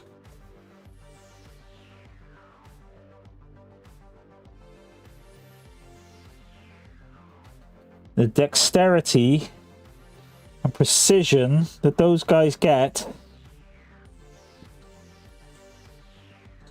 is unreal. Right, okay, I'm going to leave it there. And I'm going to just put some solder on the end of this loop. And that should bond that wire there. It's like a little fine hair, right? And now what we're going to do is we're going to bring this wire up here. And we're going to bring it to the diode, and we're going to loop it. I'm going to attempt to loop it.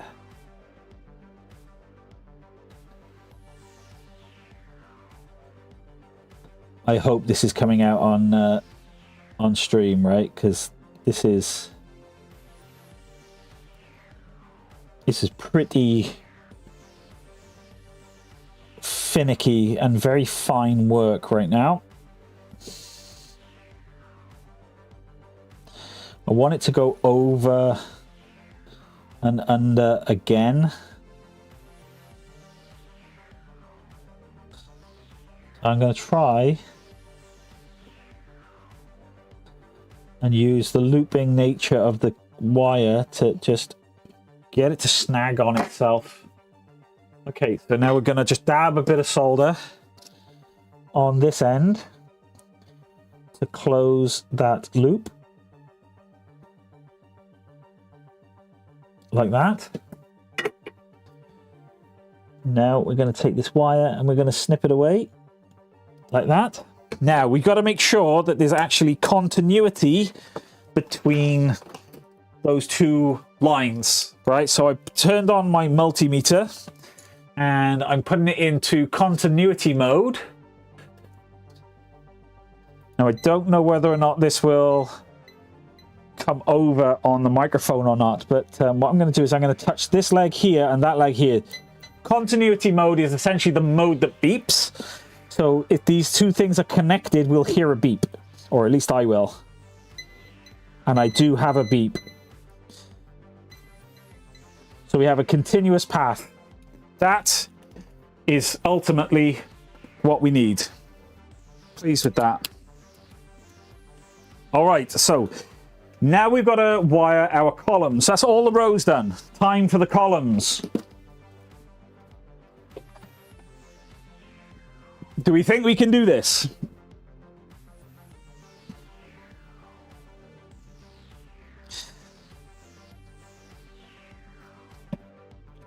So with the same sort of ethos that I've just applied with joining those two lines, I'm going to now wire the column, and I'm going to keep the wire on the reel. So what I'm going to do is I'm going to wrap the wire around the first leg. You guys don't have eyes on this, so let's bring you over. Okay. So I'm going to... Now this wire is naturally insulated.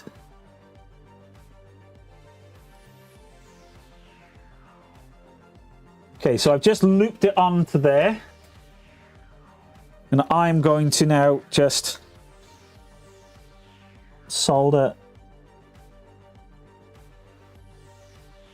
that pin like that. And all I'm now going to do with this enameled wire is I'm going to bring it down to the next leg, and I'm going to loop it around the pins.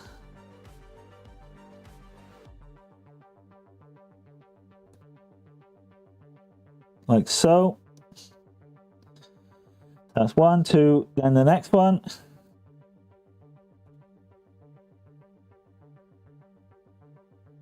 That's 3, then the next one.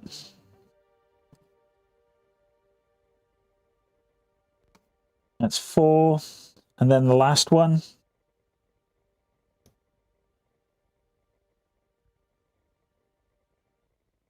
That's 5.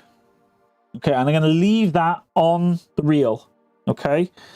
So what I'm going to do now is I'm going to solder the last pin.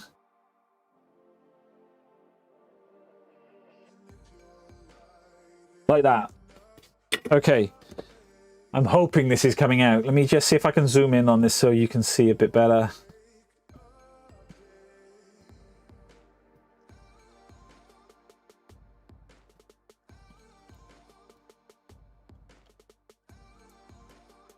How's that working out? Okay. So I've got this like very fine wire now going from this pin all the way down here, and it's still on the reel at the very last one, right? So now I just need to solder each of the pins in between here now.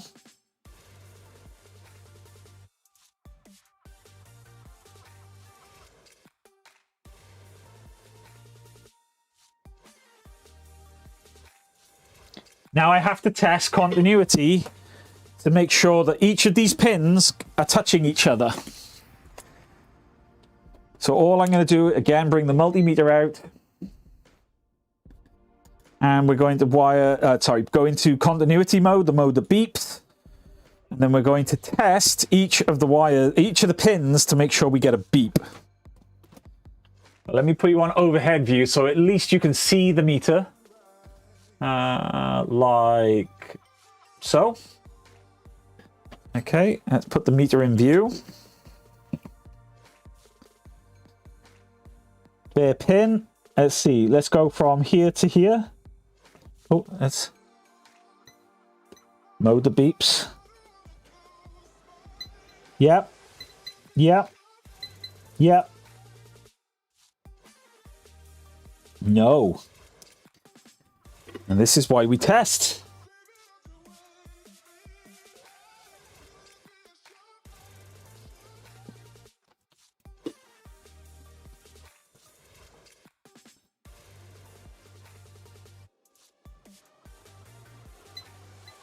Yep. Okay. I got a little snag of a wire here, so I'm just going to snip that away.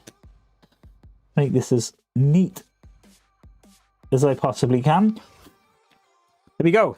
So all I need to do now is to let out enough cable or wire on this reel to get to the microcontroller, and that'll be the first column completed.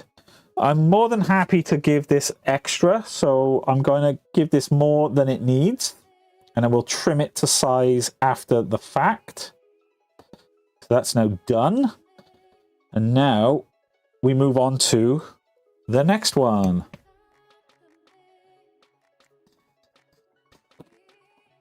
Alrighty, let's go here.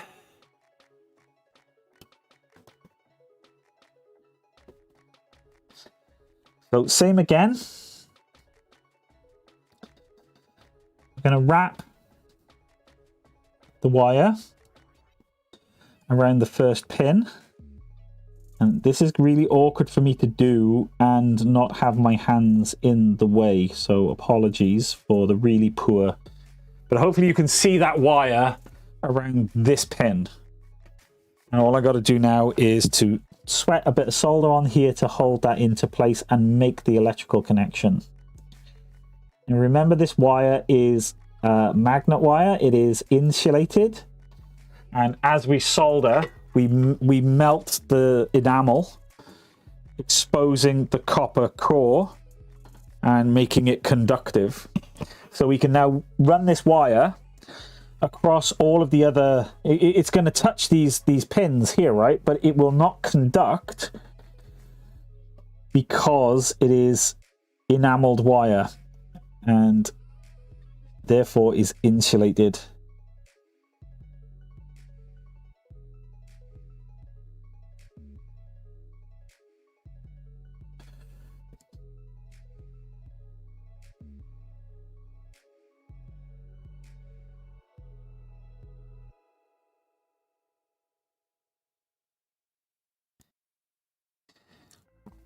So what I'm going to have to do is be incredibly careful when it comes to wiring this up, making sure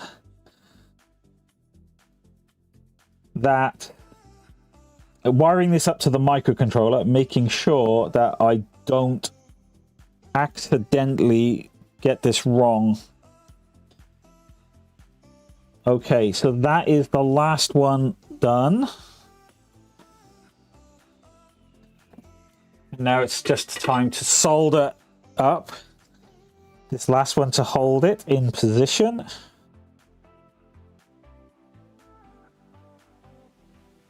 Like so. And now we can just move up through each of these pins. Done. Okay, so continuity test the column and make sure each pin can see its partner. Yes, yes, yes, yes. Okay, so we got full continuity. That's column 2 complete. We're going to trim the excess.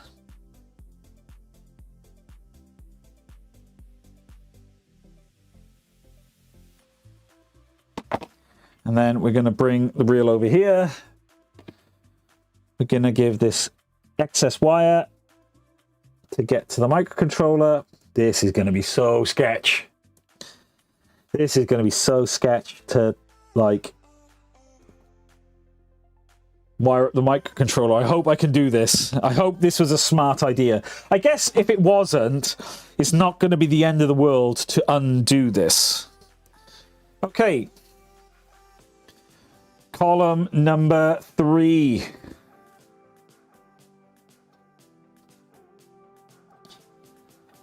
With wires like this, right, it just does make me feel like I'm doing brain surgery or something. You know, like Elon's flipping Neuralink.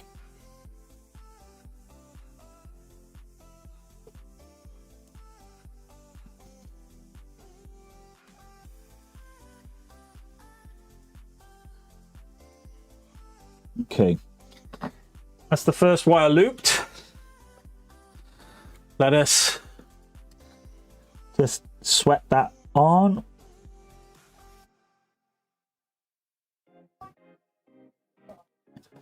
Like that. And now we can bring it down the column, attaching. Now, because this wire is so fine, I've got to be incredibly careful not to snap it. Because it will, it's like a fine piece of hair.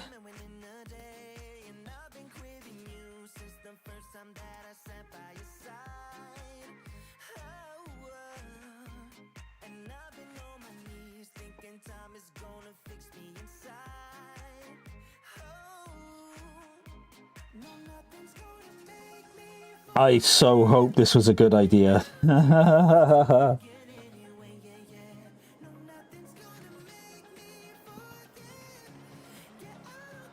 I'm already seeing like little strands of hair-like material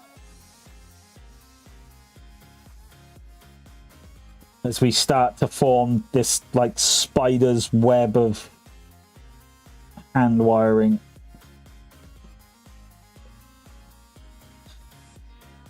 I think this could go bad real fast. Come on. This last pin is being problematic.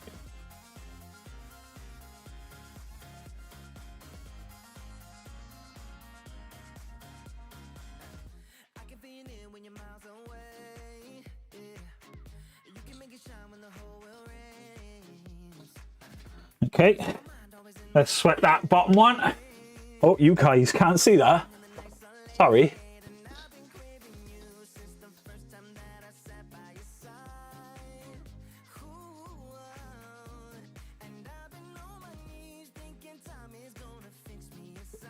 Okay, and now we just work up through the column.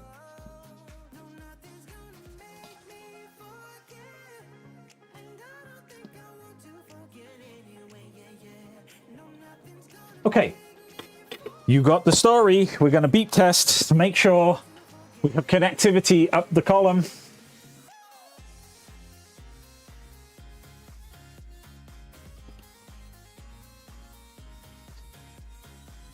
Okay. Yep. Yep. Yep. Yep. Okay. Bring this column over here. Plenty of wire. Snip it off. This is going to be...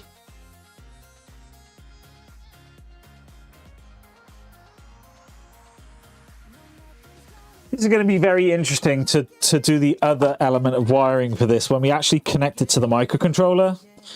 Very interesting indeed. I'm going to have to be very cautious how I do this. Take my time. Okay. How many columns we got left? 1, 2, 3, 4. We got 4 columns remaining. Can we get it done by the end of stream? That's the question.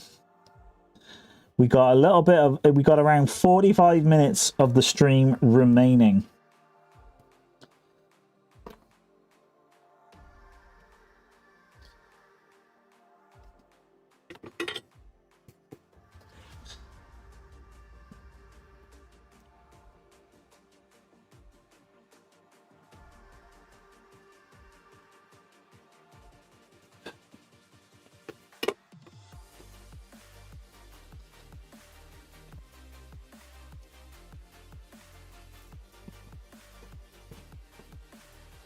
All right. And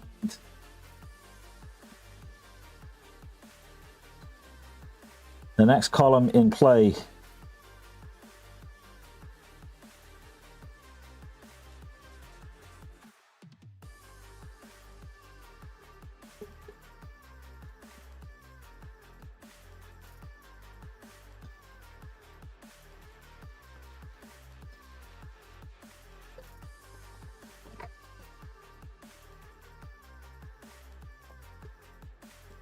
All right, let's sweat that last one.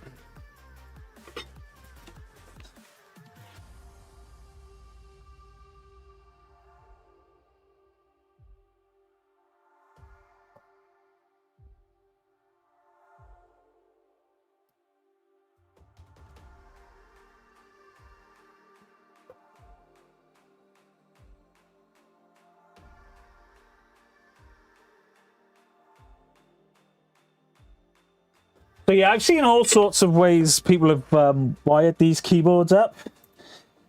And I'm hoping this enameled wire route is going to be a bit of a sort of hack.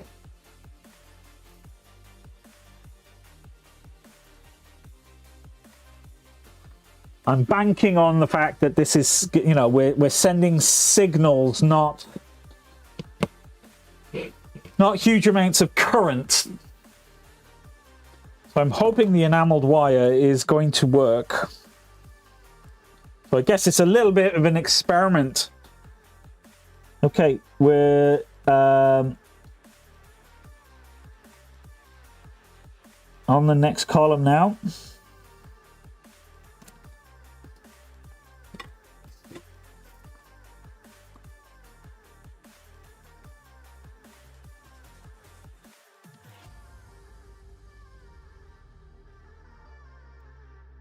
Okay,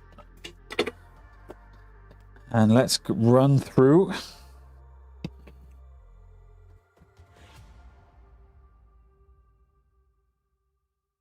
A little bit of a rat's nest now. You definitely see why PCBs are, you know, preferred to hand wiring, because there's a level of skill in hand wiring that you definitely need.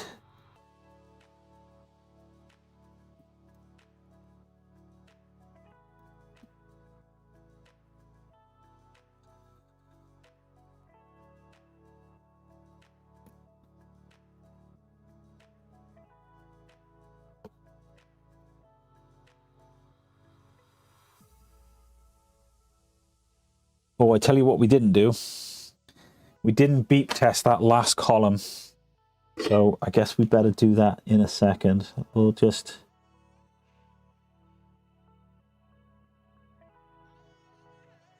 We need to make sure we beep test each of these columns.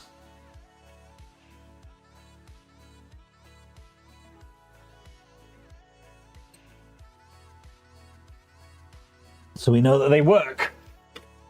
Otherwise, we could be having problems further down the line that we're chasing ghosts in a machine, right? So, beep test. No. No. No. No. Are you joking me?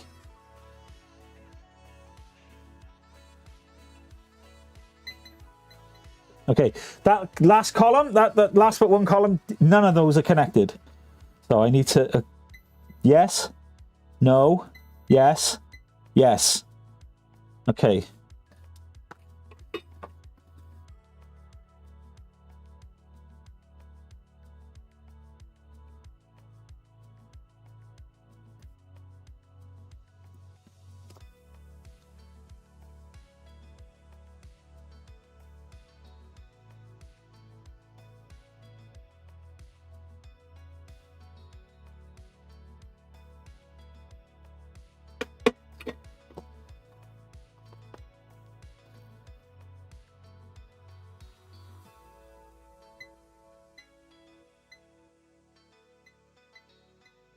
Okay, that works.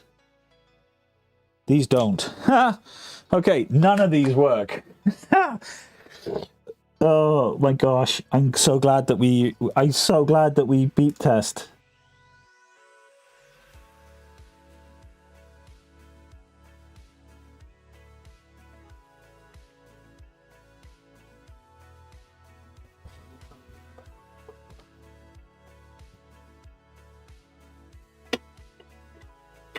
Okay, that would have been a ghost in the machine. They'd be like tapping keys and it'd be like, nope, not working. Yes, yes, yes, no. Okay, that last one's not working. Why are you not working?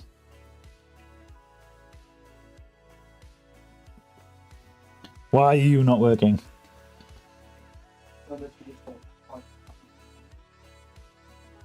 Okay. Try again. Yes. Yes. Yes. Yes. Okay, cool. Like a badly dubbed version with Harry Met Sally.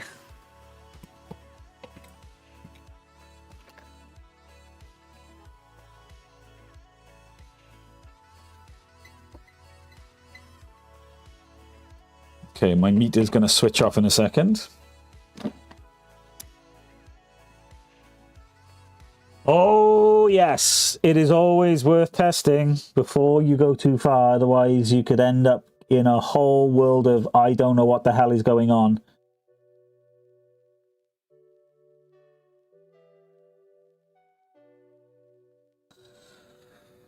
And we'll be doing another round of testing when we connect these rows and columns to the microcontroller.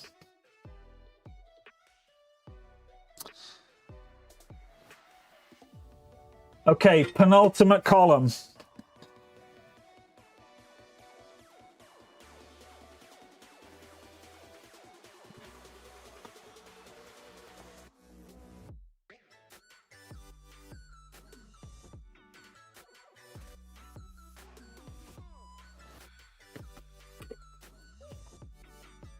Okay.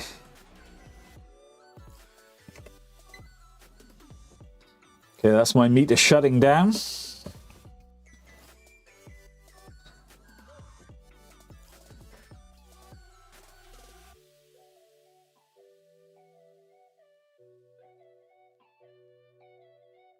Oh.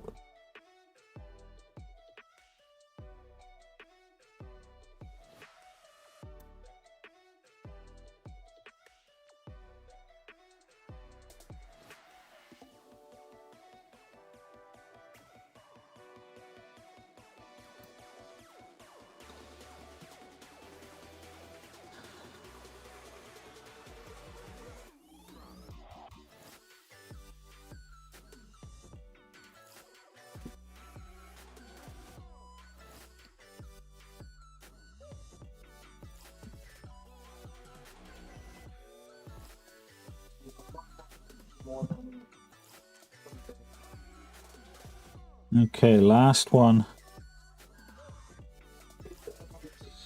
Okay, let's get these soldered, and then we can kind of get into the next round.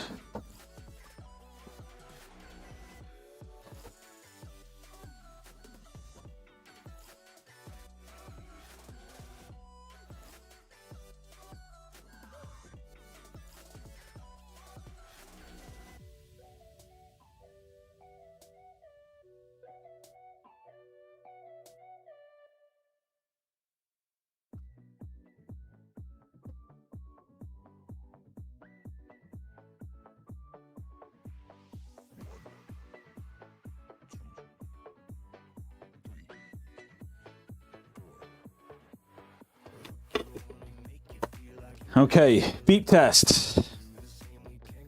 Power up the meter again. Get it into beep mode. Now let's test these out. Hopefully we're good.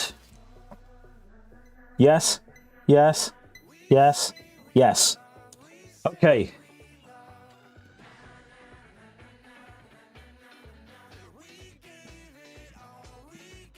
Final column.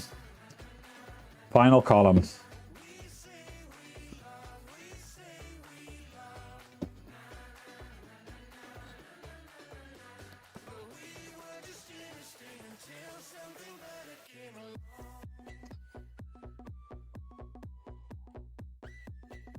All right. I don't know how well it's coming across on camera of how fine this wire actually is. Feels a little bit like Emperor's New Clothes. You guys can't see it. Oh, I just broke the wire. And I dropped my tweezers. Go get them. Okay, what are we looking at? 24. Okay, we've just got over 30 minutes remaining in the stream.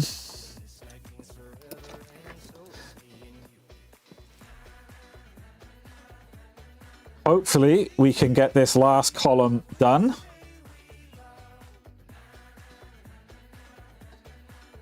And then my attention turns to wiring up the TRRS port for communication across the other side of the keyboard. And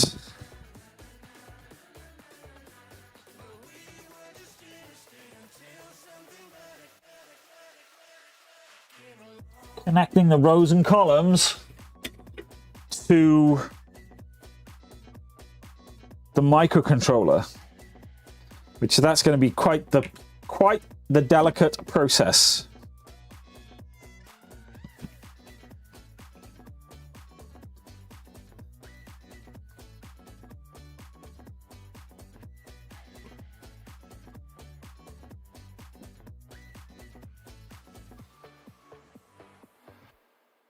Can you guys actually see the wire that I'm working with?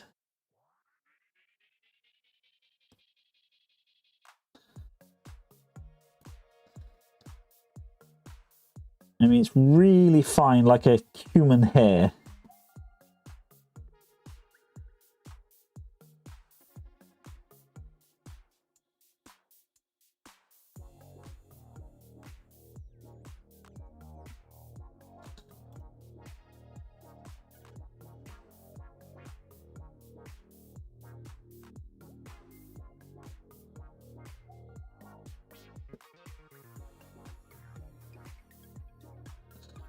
Because the monitor screen that I've got for what you guys are seeing is quite small, so I can't tell if you guys can see it. Barely. Yeah, I could barely see it myself. I can barely see it myself. Right, okay.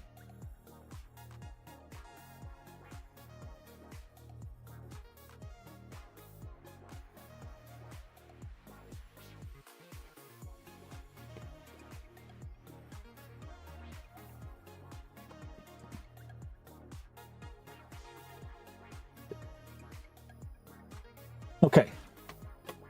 Beep test. Final row, sorry, final column beep test. Yes? Yes? No? No. Okay.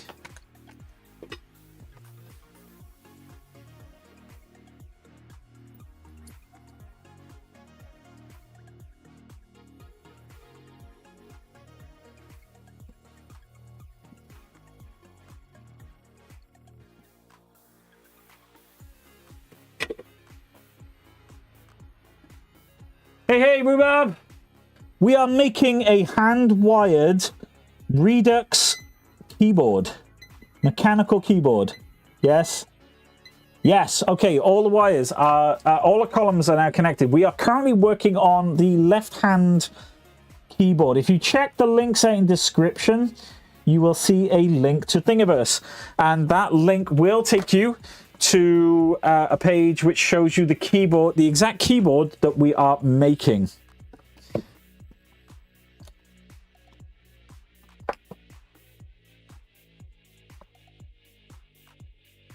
Right. All right. So that is one keyboard, half wired. I now need to just put the tape back on the enameled wire so that it doesn't unravel on me unexpectedly, because this stuff is real fine. Real fine. Oh. Here we go. Okay, let's go and put that somewhere safe. Okie dokie. Yeah, right. So yeah, we are working on one half of this Redux keyboard. We've put all the diodes in, and we've got a series of columns, and we've got a series of rows, and we've just completed a series of columns using enameled wire to connect all of these up. And so we've now got these very precarious strands of copper, which we now need to transpose into the microcontroller. It's for me. It's an ergonomic keyboard for me. This is what I like to affectionately refer to as a squirrel-hole, whereby what am I snagging on? Oh, there's a... So yeah, I affectionately call this a squirrel-hole, where I was vaguely distracted. I was actually looking to purchase an ergonomic keyboard, and it turned out that I found a project that I could make one. So this is a little case that I've made for the microcontroller. So the microcontroller drops in here, and then the case lid. I'm gonna have to redesign it because I need access, easy access to take this on and off. But that's essentially going to go into the base, which is just here. So right now, these are two separate parts. So I need to join these up in their appropriate configuration. So the way we're going to do that is by using some super glue and some activator, and we're going to glue in the case into the bottom of the box. Well, that's a good question. It's on the bench, right? I'm building a CNC machine to be able to process the guitar neck in one go. So I just put some super glue down on this print, and what I'm going to do now is I'm going to get some spray activator. I got some spray activator, which I'm now going to spray onto the bottom of the box. And now I'm going to line this up and hopefully in one shot get this into position before it sets.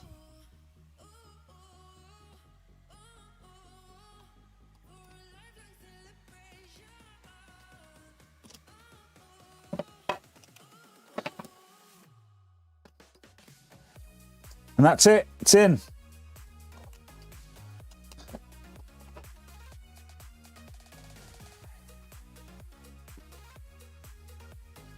Not as straight as I would like it, but it'll work. It'll work. Yeah, so there's the processing of the neck is problematic. So I need a CNC machine that can process the neck in one side of the neck in one shot without having to pick it up and move it, because picking it up and moving it is disturbing the workflow and I can't get it exactly right, and there's artifacts being produced as a result. So now we need to think about how we're connecting these columns and rows for this keyboard to the microcontroller. So let's just remove it from the vise.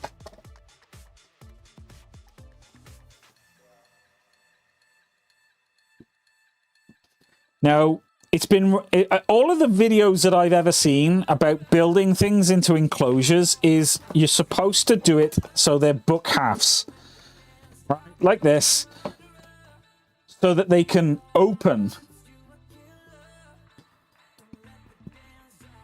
So now we've got a task on our hands where we've got to extend each of these rows and attach them to the corresponding pins for the rows on the microcontroller. We then have to route these air wires, shall we call them? Not hair wires. I haven't got any of them anymore. These wires now need to route across to the corresponding pins on the column for the microcontroller. So that's going to be a bit of a challenge, and it's going to be painstaking. So we have to identify the rows 1 through to 5 and columns 1 through 7, so that we attach the correct column to the correct pin. Otherwise we're going to have a mapping issue, right? That's going to be so much fun to try and figure out. So much fun. So I'm just contemplating how I'm going to go about this and whether or not it's worth us actually making a start trying to wire that now. I think probably what we should do is identify the columns and rows, right? And I can take the final wiring to the microcontroller offline. So let's bring up the diagram for wiring and what is considered row 1, which is considered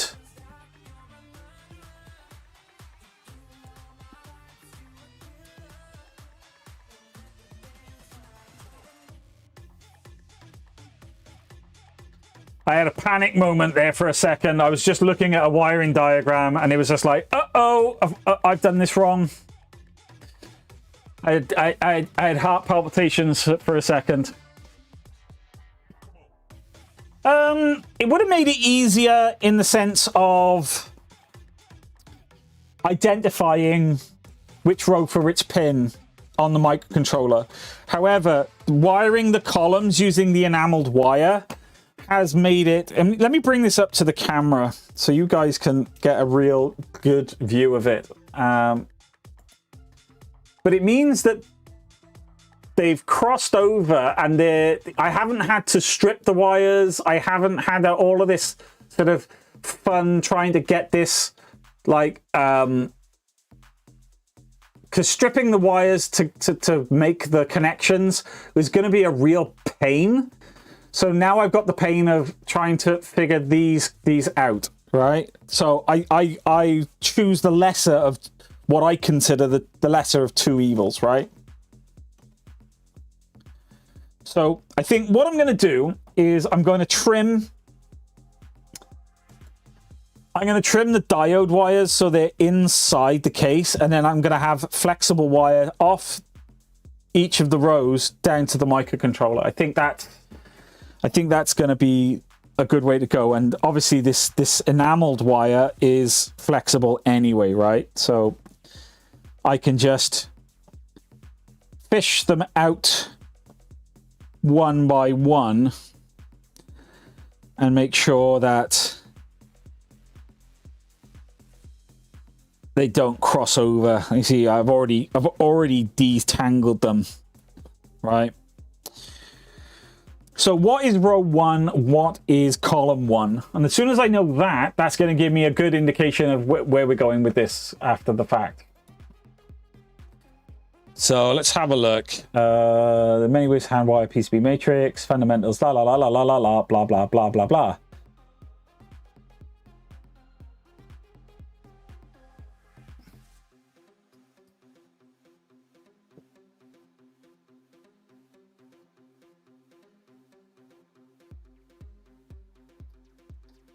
Okay, so it would appear, if I'm reading this right, we're looking at the keyboard from the outside top down. This is a standard 104 key keyboard, right? So looking at this, like inside a laptop. Sorry, Rhubarb, what's the context of that? Wouldn't a connector block on one half? Hang on, let's bring your question up.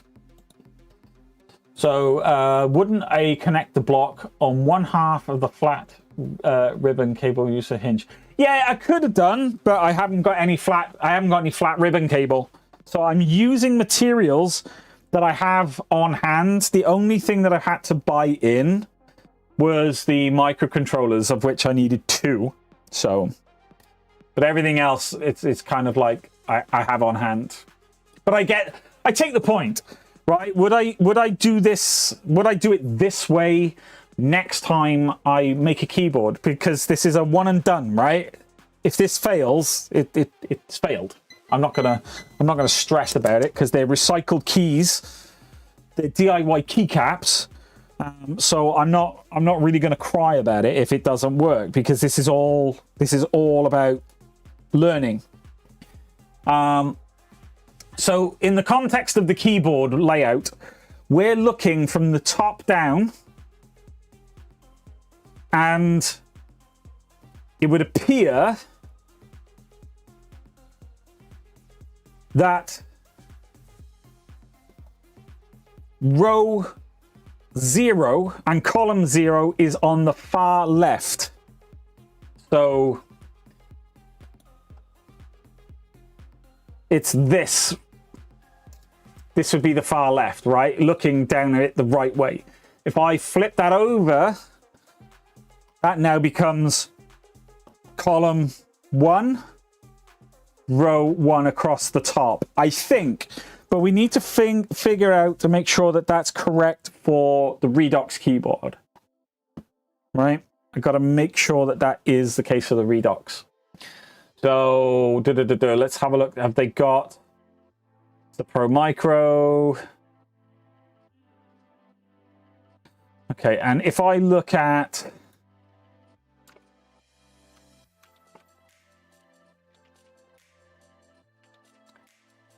see, it doesn't really tell me. It doesn't really tell me the column. I think, yeah, you do love to engineer alternative solutions, and that's the beauty of making, right? There's any number of ways that we can accomplish the same thing, and that's what I love about it. So many different ways of doing things. So here's my thought. I'm going to pick a column and a row structure, and I'm going to stick with it. And if it turns out to be incorrect, I will correct it in the key mapping. That way, I haven't got to mess with the physical hardware. It's a software fix to a hardware routing choice that we made here. So I think that's the route that I'm gonna go. Right. So the key layout. Let's have a look at the key layout software. Let me just bring that up.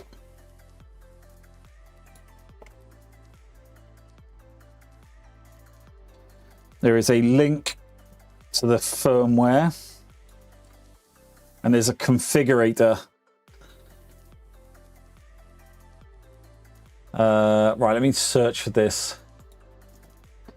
QMK configurator. It almost like it knew what I wanted.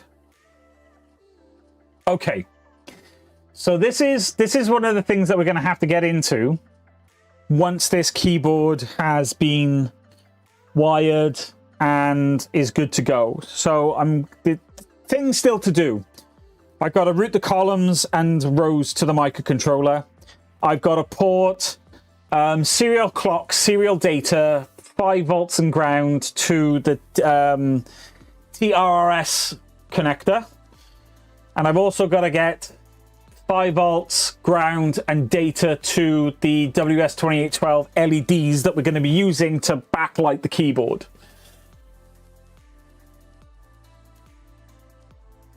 Yeah, trying to work out the software map is going to be, you know, is going to be the challenge, right? If I screw this up.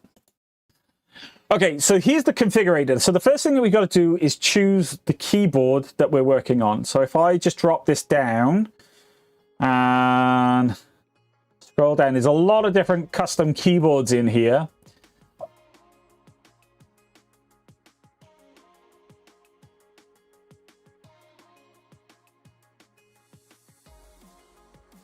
And this is ours, the Redox Rev 1 base. So this is our keyboard layout. So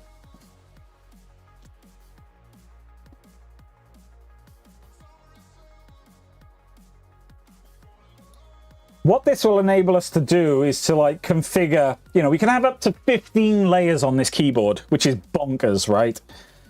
That's a bonkers level of control that, you know, for my level, I'm not going to need. And I can guarantee that I will not be going with the default key map. Okay.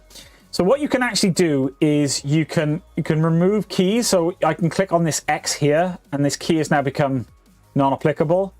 And I can grab the escape key and pop it up the top. Right. And I can completely change this keyboard layout to my preference, which is why I have 3D printed. Where did I put them? I 3D printed on my resin printer a bunch of blank keycaps. So these keycaps, they were printed on my resin printer. They're not perfect. They were printed for speed, not perfection. And what I'm going to do is I'm going to write on these with a Sharpie. And that will give me a modifiable key map I can figure out and see whether or not I like. Now, once I've got that, I will be making an attempt to make my own two-shot backlit keycaps. Correct. So this is, if you actually watch the video, my latest video, where I had a bit of a resin spill, the end of the video, you actually see the keycaps on the printer.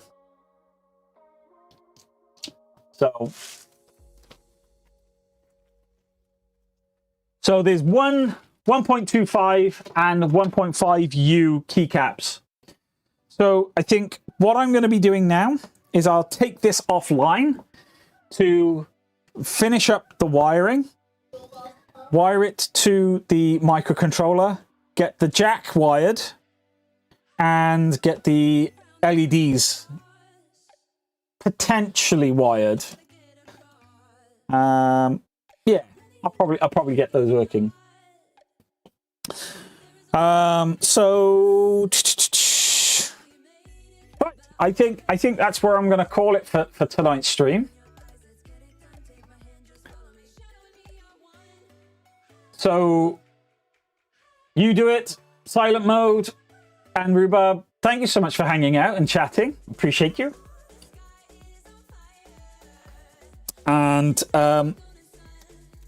I will record the remainder of this build, and I will get this out as one of my videos. It probably won't be next week's video. It might be the week after. And I'm going to try and make my live streams a little bit more regular. At least I want to do at least one live stream per month, but we'll see how that goes.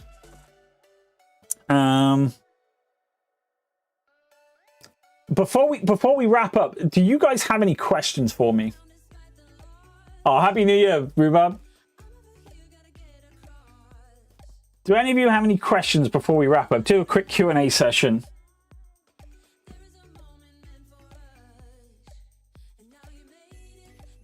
So silent mode from your perspective, I know this is something that you were thinking about going down the road of possibly doing a 20 key keypad.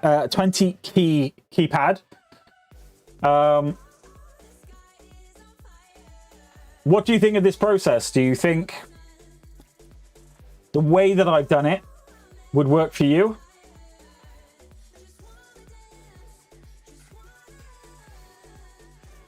Yeah, no worries. I will. Are you on my Discord server, Rhubarb? Because I post on Discord as I'm going live. I also give a bit of lead time to say when that's going to happen. Silent mode. I'm so happy. I'm so glad that that has helped out. But if you have any questions, feel free to ask away. We've got another 10 minutes if we want to go down that road, just to do some questions.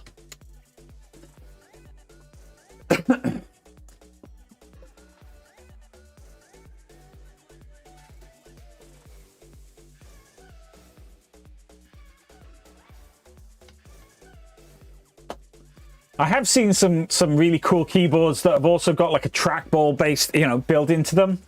Those are dactyl keyboards. I think I may well go down the route of doing a dactyl keyboard. But I think what I'd like to do is first dip my toe with a keyboard that is not so aggressive in the curvature. And then I can potentially get my typing skills up to par that would make, get the benefit of having a keyboard like that.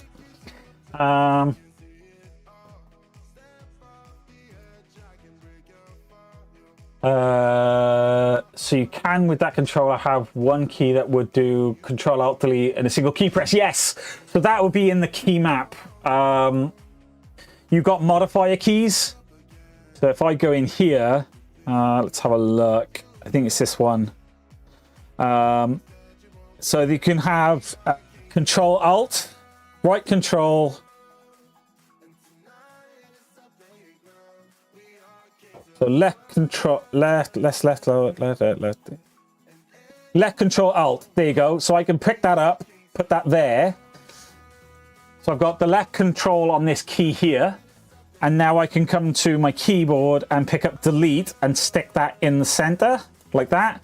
And Control Alt Delete, one shot, done.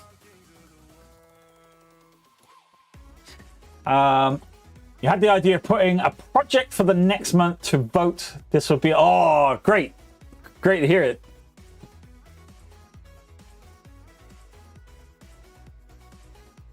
Yeah. NSF is real busy. Especially right now with the launch cadence out of Boca Chica. I'll probably give you a DM on Discord.